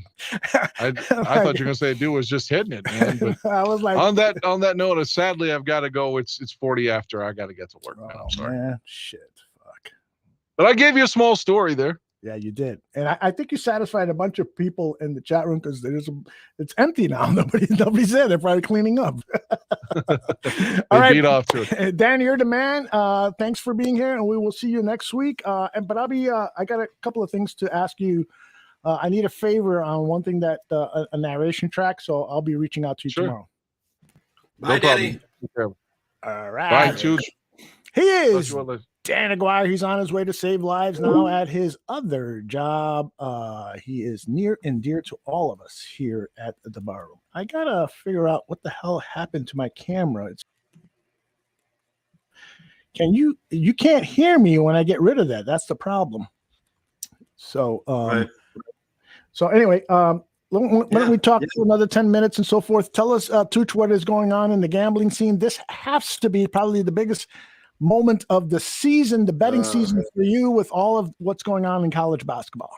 It's the best time of year right now. The NCAA tournament, the NIT tournament, they even got the college basketball classic. If you love basketball like I do, college basketball to me is the more pure form of the game. You know, I like the NBA too, but it's kind of like watching pro wrestling. You know, it's like theatrics. You know, they don't play defense in the NBA now. Like, no, they don't. So, but with these kids, you know, this is the last game they might ever play in their lives. So, you know, they are really trying. You know, and then some of them are going to go on to NBA careers. It's exciting. The narratives are great. You have small schools, you have big schools, the blue bloods, the mid majors. I just love it, man. My top pick right now, about to win, the Indiana Hoosiers over Wyoming. I give out a free pick every day on Twitter. So had some hot days the first over the conference tournament weekend. I think I was 28-8. And then 2 days of just crap where I think I was like 4-13. But it happens to the best of the gamblers. I mean, I've been working closely with Mike North over the last 2 years with his gambling exploits. And he'll go 20-1 and then, you know, go even or a little under 500 at times. The best gamblers in the world, you know, lose 43 to 45% of the time. You know, it's just, if someone's telling you they're winning 75% of the time, they're full of shit. You know, it's just, it isn't possible. You know, they're just, it isn't. If you're above 500, you're doing something right. You know, not asking for you to give up any secrets in betting, but what do you think about the Fighting Illini? Because Chubbs loves them, and other people in the chat room are saying they are limited when it comes to offense. Well, they have a future NBA player at center, Kofi Coburn. The problem with when the Illini offense is working, they're getting the ball down low to Kofi, and if he's double teamed or triple teamed, they're kicking it out to some of those great shooters they have out there. And if those shooters are knocking down shots, they're pretty tough to beat. The Big Ten, to me, it's kind of one of those conferences I sometimes fade when it gets to here because they just seem to run out of gas. Although my Iowa Hawkeyes look pretty damn good, man. I love the Hawkeyes. They're super hot right now, man. That's They're a good scoring. team. Yeah, That's a good 80, team to bet on, right? Yeah, they're starting to play defense now too. I mean, the coach Fran McCaffrey, he's usually, they call him one and done Fran, or one win when he's out. But this year they have a darn good team. They have future NBA player Keegan Murray, undoubtedly will be in the NBA. Very good player, tough front court player. Then they got some assassins. I mean, all 5 guys could shoot. The philosophy behind the Iowa Hawkeyes scheme is that they're going to go down the floor and they're going to score 3 or 4 times out of 4. And if you can't keep up with them, you're going to get left behind. They're one of the best, most efficient offenses in the NCAA. They're getting hot right now, man. They made a run through the Big Ten tournament, end up beating Purdue, who could not keep up with their offense. And then now they're starting to play a little defense. Guys like Tony Perkins and Keegan and Chris Murray and Rebraca, and they're playing good defense now. Before they just wouldn't play much defense. They'd pressure and get turnovers, and then they'd score off the turnovers. And every time they come down the floor, they have shooters to make it pay. So Keegan Murray creates shots down low. So it's I like Iowa to make a run. I might put in a futures bet for them to come out of that region in Sweet 16. That would be it's decent odds right now. You've got some of the big teams, Arizona, the Wildcats, are a really good team, but their point guard is, if you follow NCAA basketball on Twitter, he's been tweeting posts of his swollen purple ankle, so it does not look good for the Wildcats, which would have been one of the favorites. So you got Gonzaga; they were in the championship last year. They have a good team as well. The Blue Bloods like Duke and Kentucky are in there, but Duke is a young team, very talented. They just doesn't seem like they play together off. And then you had Auburn, who had a really good record, but away from home, really not that strong. Some teams, tough defensive teams like Texas Tech, might be a good bet to come out of their region as well. And then you have Baylor, who won it all last year.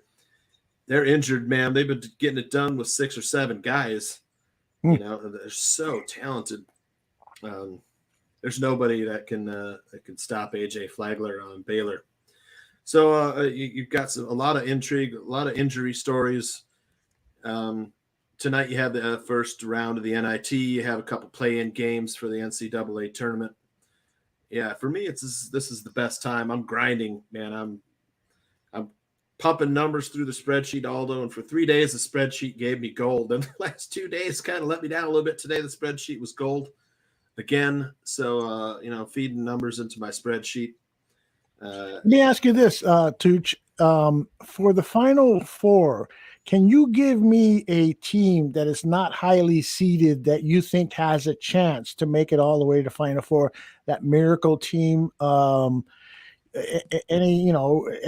Almost every year we see it. There's a team in that Final Four that has screwed up everybody's bracket because it was just so unexpected.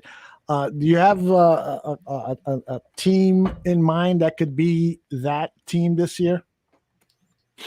Well, I think Texas Tech has a good chance. I mean, they're probably one of the best defenses in the NCAA. You got to watch out for teams like UCLA, who went to the Final Four last year as like a 12 seed. Right. 8 or 9 seed, something really low last year. Yes. And then, like I said, Iowa is really hot, man. I'm just saying. They're a team, probably they're a 5 seed. They could make a little run. Tennessee, of course, they're a 3 seed. They play some tough defense also. Got some good athletes. Kansas is a big favorite, number 1 seed. Really starting to click as well. They got a lot of guys, talent at all positions. Man, I'll tell you, this is really wide open, man. If I'm practicing and filling out brackets at home, I could come up with, all these different scenarios, and I just can't settle on one. But Mm-hmm. Some of my futures bets, I've got futures in on Texas Tech and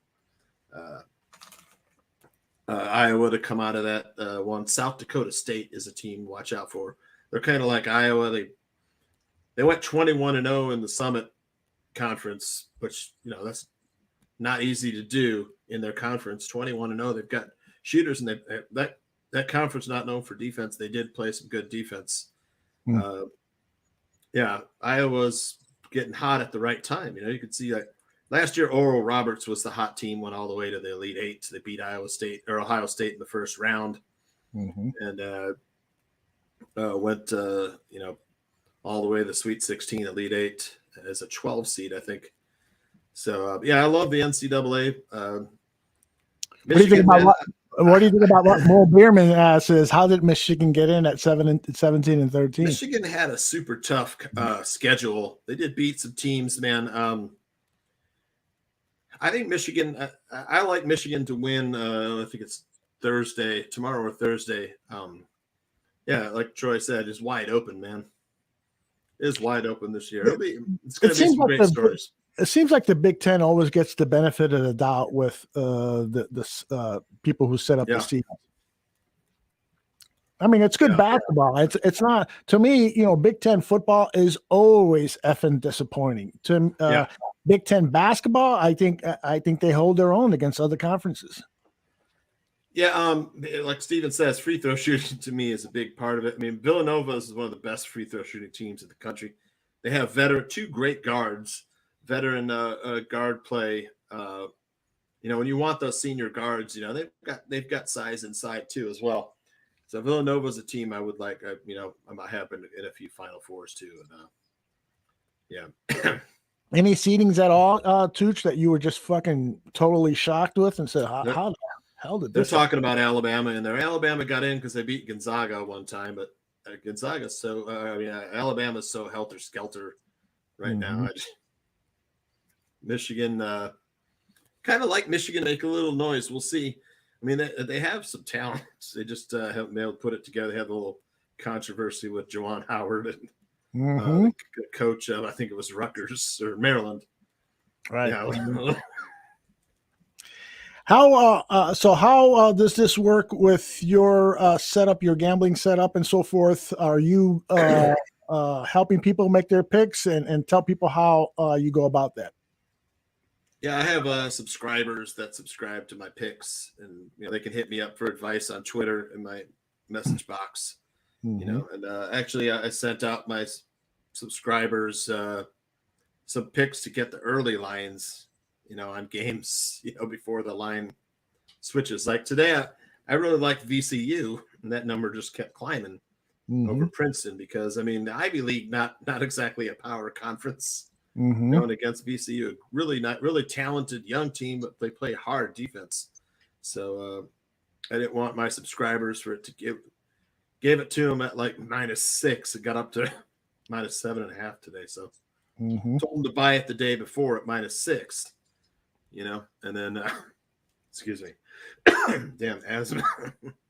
He's got asthma and he had COVID earlier. So the fact that he's still standing or sitting is a miracle.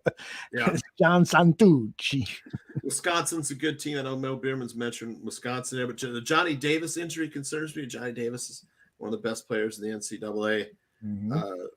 Yeah, that's a thing that's going to they have a tough first round matchup against Colgate.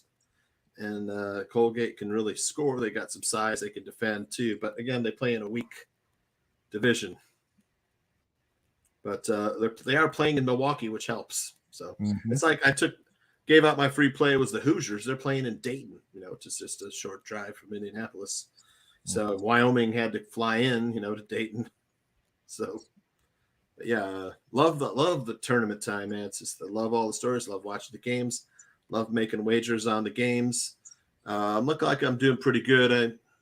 I lost to Texas A&M Corpus Christi bet, but I think that's the only one I've lost tonight. So better day today. I usually post my record every day of what I did the night before, the next morning, and then give out another one. But yeah, Kentucky's a good team too, man. There's nobody that can guard Oscar Shibaway. He'll be an NBA player too. If you like watching these young kids, that'll be future stars and stuff in the NBA. That's awesome. Absolutely. Yeah. There was a guy today on the show Around the Horn. I forgot his name, but I guess he everyone on that show Around the Horn, if they get the most points, they get a little 30 seconds at the end. And his message was a message to all high school teachers. If you can, turn on the tournament during class, because you will create faithful students who will then listen to every word that you teach. When I was a kid, my history teacher or whoever turned on the NCAA tournament in the afternoon, and we got to see the portion of the game, and he told us about the teams. He told us what to look for and so forth. It was a great lesson, and really made an impact on my life. And I wish more teachers would do that. I know when I was a kid, we were allowed to bring in our transistor radios to listen to baseball games, playoff baseball games, and World Series games that were happening in the afternoon because night baseball had not taken off. That's how old I am, guys. Those were fabulous, fabulous moments for as a kid growing up, that you're able to, sidestep a little bit of the education stuff, but learn from a different perspective, and that is through the great games of sport, basketball, baseball, you name it. That's the way to do it. Tooch, any final thoughts before we pull the plug? Yeah, I was watching a great show. If you haven't watched it before, it's called The Last Kingdom on Netflix. I've heard of it. Is it good? 5 was I watched it in like 2 days. It's excellent, man. It's like if you like Game of Thrones, but without magic and all that stuff. It's basically just remove the magic and fantasy stuff, and it's the Dark Ages period of of England. The Saxons and the Danes, the Angles. All that, the political intrigue, King Alfred, King Edward, and man, it's killer. It's so good. The story is great. The characters are fantastic. Very well acted, very well plotted. Dialogue is great. A lot of fun, man. It's a 5th season. 10 episodes. I was done in 2 days. I couldn't stop watching because cool. Hugh Evans is a big fan. He says it's very good. So it's excellent. Definitely be looking at. All right. Make sure you follow John Santucci on the Twitter machine. It is at John Santucci VIP. That is again at John Santucci VIP. You folks listening on audio podcast, you spell Santucci SANTUCCI VIP. And follow me at Barroom Network on the Twitter machine. All of you who have joined us live, really appreciate it. You are a big part of the show. Interacting with you is so much fun. You kind of help us with the script outline of what we're doing, because frankly, we don't do a script outline, so you create it for us. We just come out here and talk and have fun. And I like the moves that Ryan Poles is making. I'll be honest, he's not spending a ton. He's getting quality players. I mean, I wonder, a lot of the wide receivers that you and I talked about last week, they're getting gobbled up, Christian Kirk and Cedric Wilson. Juwan Jennings is a restricted free agency. That would be a little tougher to get the guy that Aldo and I really like. But maybe, I still think Luke Getsy is going to go after one of the Green Bay wideouts. Whether it's Alan Lazard or Marcus Valdez-Scantling. Well, Lazard has been given the restricted tender, second round restricted tender, which is a $3.3 million salary, which isn't a lot for him. Yeah, he's out because there's no way the Bears are going to invest. They're not going to give up a 2. Yep, no way. No way. So it looks like Scantling might be a target then. I think so. I think the market for Scantling is probably going to be under $10 million, given the way things are going. Yep. I'm not a huge fan of Scantling. He's basically a go route guy. I'd prefer somebody, who has more of the skills of an A-Rob, although of course A-Rob is not coming back to the Bears. So I'd have to take a look, because some of my other free agent wide receivers are now gone. Cedric Wilson with the Dallas Cowboys that I mentioned earlier in the show. And then Russell Gage, I believe, is gone, who I thought had a sensational second half of the season and is the type of player who I found out he was going to be playing with Tom Brady. Yeah, that's right. He said, fuck this, I'm going to play with Tom. Yeah, well, I wonder if he signed before he knew Tom came back. I wonder, it's like, what a surprise. PJ says, I have not liked one move Come on, yet. PJ. What? PJ, you're not a fan of Ogunjobi? I mean, this guy is disruptive, man. This guy can play. I'm surprised. I'm surprised, really, that anybody would be upset about that. And PJ, I said hours ago, I know, PJ, you weren't here at the time, but I said, you got to look at the Khalil Mack as this was a trade. Khalil Mack for a second rounder, a sixth rounder, and Ogunjobi, because the money that was saved in salary cap for this year allowed the Bears to pursue that 3-tech defensive lineman that is so important for this full. Come on, PJ. Look at this guy, PJ. The guy is a rock. Look at that, muscles on top of muscles, and I'm like literally saying the truth there. I mean, look at those muscles. I've never seen some of these muscles before on somebody's arm. And those things are like all over the place. So you got. I say, let's. PJ says he doesn't like any of the moves, but PJ is saying Mack is better than Ogunjobi. Yes, but they play different positions. They play different positions, and in this defense, the position that Ogunjobi plays is more important than the outside defensive end. You need that interior pass rusher like an Aaron Donald who plays that same position, that 3-tech, and he's a disruptor. And this guy is ascending while Khalil Mack is descending because of his age and wear and tear on his body. I'm not saying Khalil Mack isn't still a Pro Bowl caliber player. He certainly is, and I'm going to miss him. But I see what Poles is doing. He has to blow it up and rebuild it, and Ogunjobi is part of that plan. I'm buying into it, but I am also impatient. I want to see some more moves, and I'll study the moves they've done tonight while we've been on the air, and then hopefully in the next day or two we'll get some more big signings. 3 years, $44 million for Ogunjobi. Mr. Toot shares with us. Yeah, this cap-friendly deal. Almost $15 million a year for a stud 3 technique. Now, 4,000 Clovers is saying he's got no accolades to his name, Aldo. He's a wait-and-see guy. I disagree with that. I mean, perhaps because I saw 3 or 4 Cincinnati Bengals games this year where he was just a monster. Even that game against the Bears, if you turn on that game, and I started to watch some of it, I didn't get past the first quarter, but even in that first quarter, he took James Daniels aside, just pushed him aside and got what was his name? Damian Williams in the backfield on a run play. This guy, he's ascending. He's ascending. He's ascending, man. I'll tell you right now, he's coming off a season where he had 7 sacks, 16 quarterback hits, 40 quarterback pressures. And this is in limited time because he didn't play a full 16 games or 17 games. So 4,000 pros says any Pro Bowls, any All Pros? No, none. He's young. He's just starting his career. Yeah, and the other thing is that I remember in one of the games that I saw this past season, there was a little featurette on him. They came from Nigeria, and he didn't start playing until he was in high school, late in high school, and so forth. So he's one of those guys. He's one of those guys who's come into America. He's assimilated, and now he's playing pro football, a sport that he loves, and he's just beginning to excel. I can see why the Bears, kind of said, this whole wave two free agents, we're going to push that aside and make sure we get this guy because he's so important for the scheme that we're running.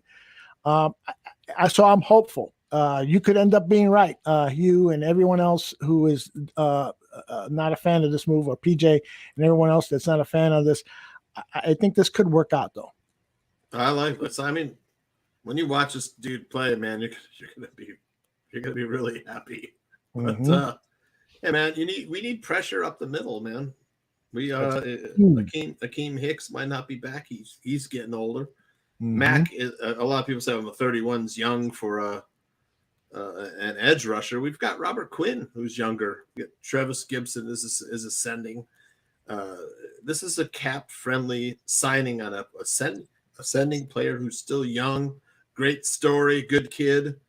You had to get with Max contract made it impossible for us to have any sort of flexibility patching the amount of holes that we had on this team. There's no cornerbacks, there's no safeties, there's no wide receivers.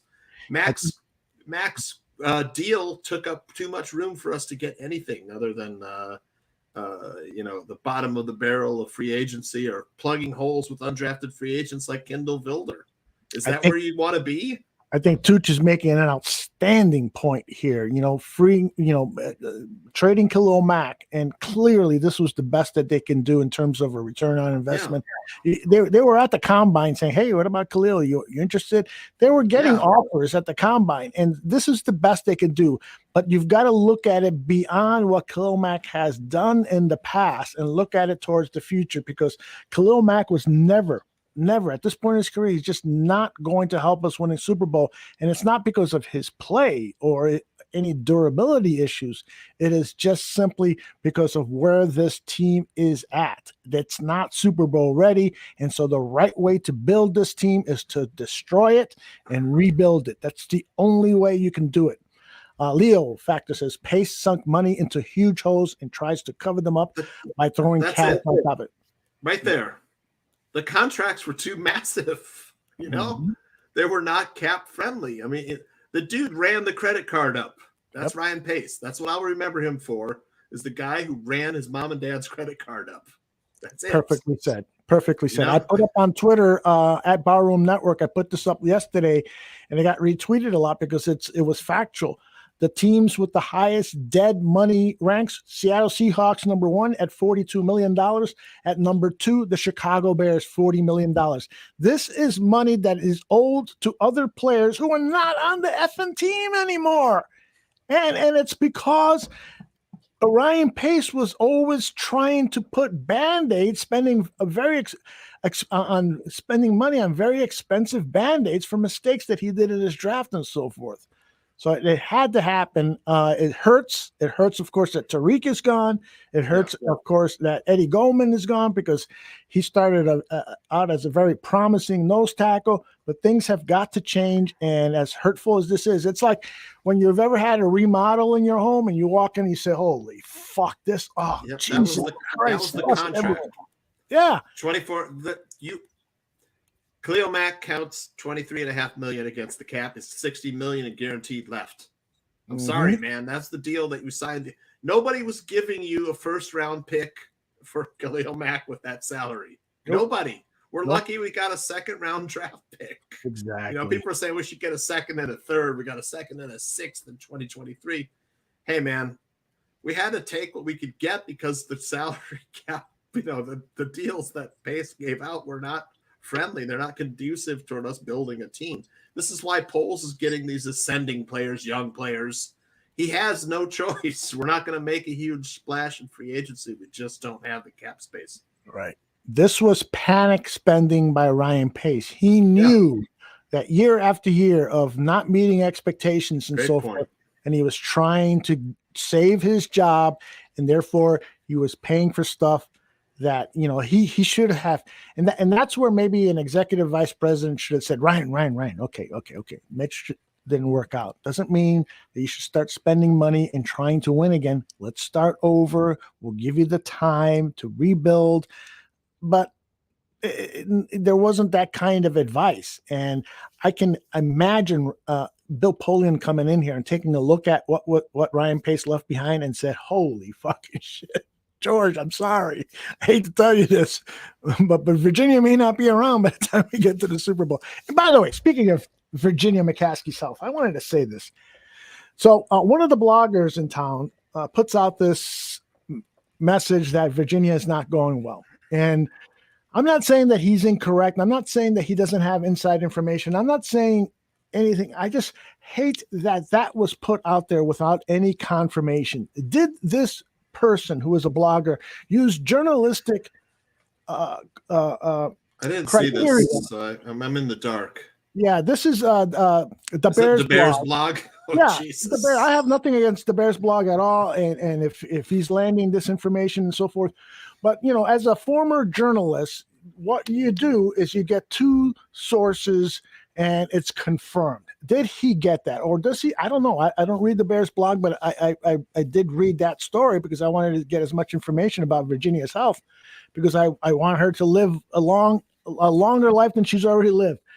So it just irritated me that there wasn't any confirmation. That it didn't come from a viable, not viable, but an established news agency. And so a lot of people start retweeting this and so forth. We don't know. She's 99 years old. You know, of course she's not going to be feeling 100%. Of course she's not going to be feeling well. She's lucky to get out of bed, I'm sure, at that age. My mom is 80 something and she can't get out of bed. So it was just, to me, it was a little irritating that this news was out there about her health. And the Bears blog, there was other stuff in the Bears blog there that I read and found informative and stuff. But that particular bit of news, I thought was just perhaps, in my opinion, and I could be wrong, I just thought it should not have been shared at this point about somebody's health. Yeah, the Bears organization didn't comment or confirm, correct? Correct. Nobody has, and not Brad Biggs or anybody else. And I asked Greg Gabriel, "Hey, have you heard anything?" And he says, "Hold on." And then he came back and says, "No, there's no word, and nobody's talking about it, and so forth." So I'm not saying Jeff Hughes in the Bears blog did anything, that they were putting out a lie there. I'm not saying that at all. What I'm saying is, when you're talking about somebody's health like that, perhaps it would be cool if you just save that for yourself, So anyway, maybe I'm wrong. Anyway, I think it is time to pull the plug because it is 11:10. I know Johnny Santucci has some work to do tomorrow. I've got a few things to do myself. Again, lots of thanks to everybody who has joined us here live. Yeah. Tomorrow we will be back here at the Barroom Network at 2 p.m. Bar Down Hockey. The guys also talk football and other stuff. So tune in to them. And then at 9 p.m. it'll be Science Fiction. And if there's any major Bears news that happens tomorrow, we will come in at 7 p.m. Central and talk about that before Science Fiction. So for Johnny Santucci, for Dan Aguirre, I'm Aldo Gandia. Good night, everybody. Yay. Oh, wait a minute. I want to play this to close.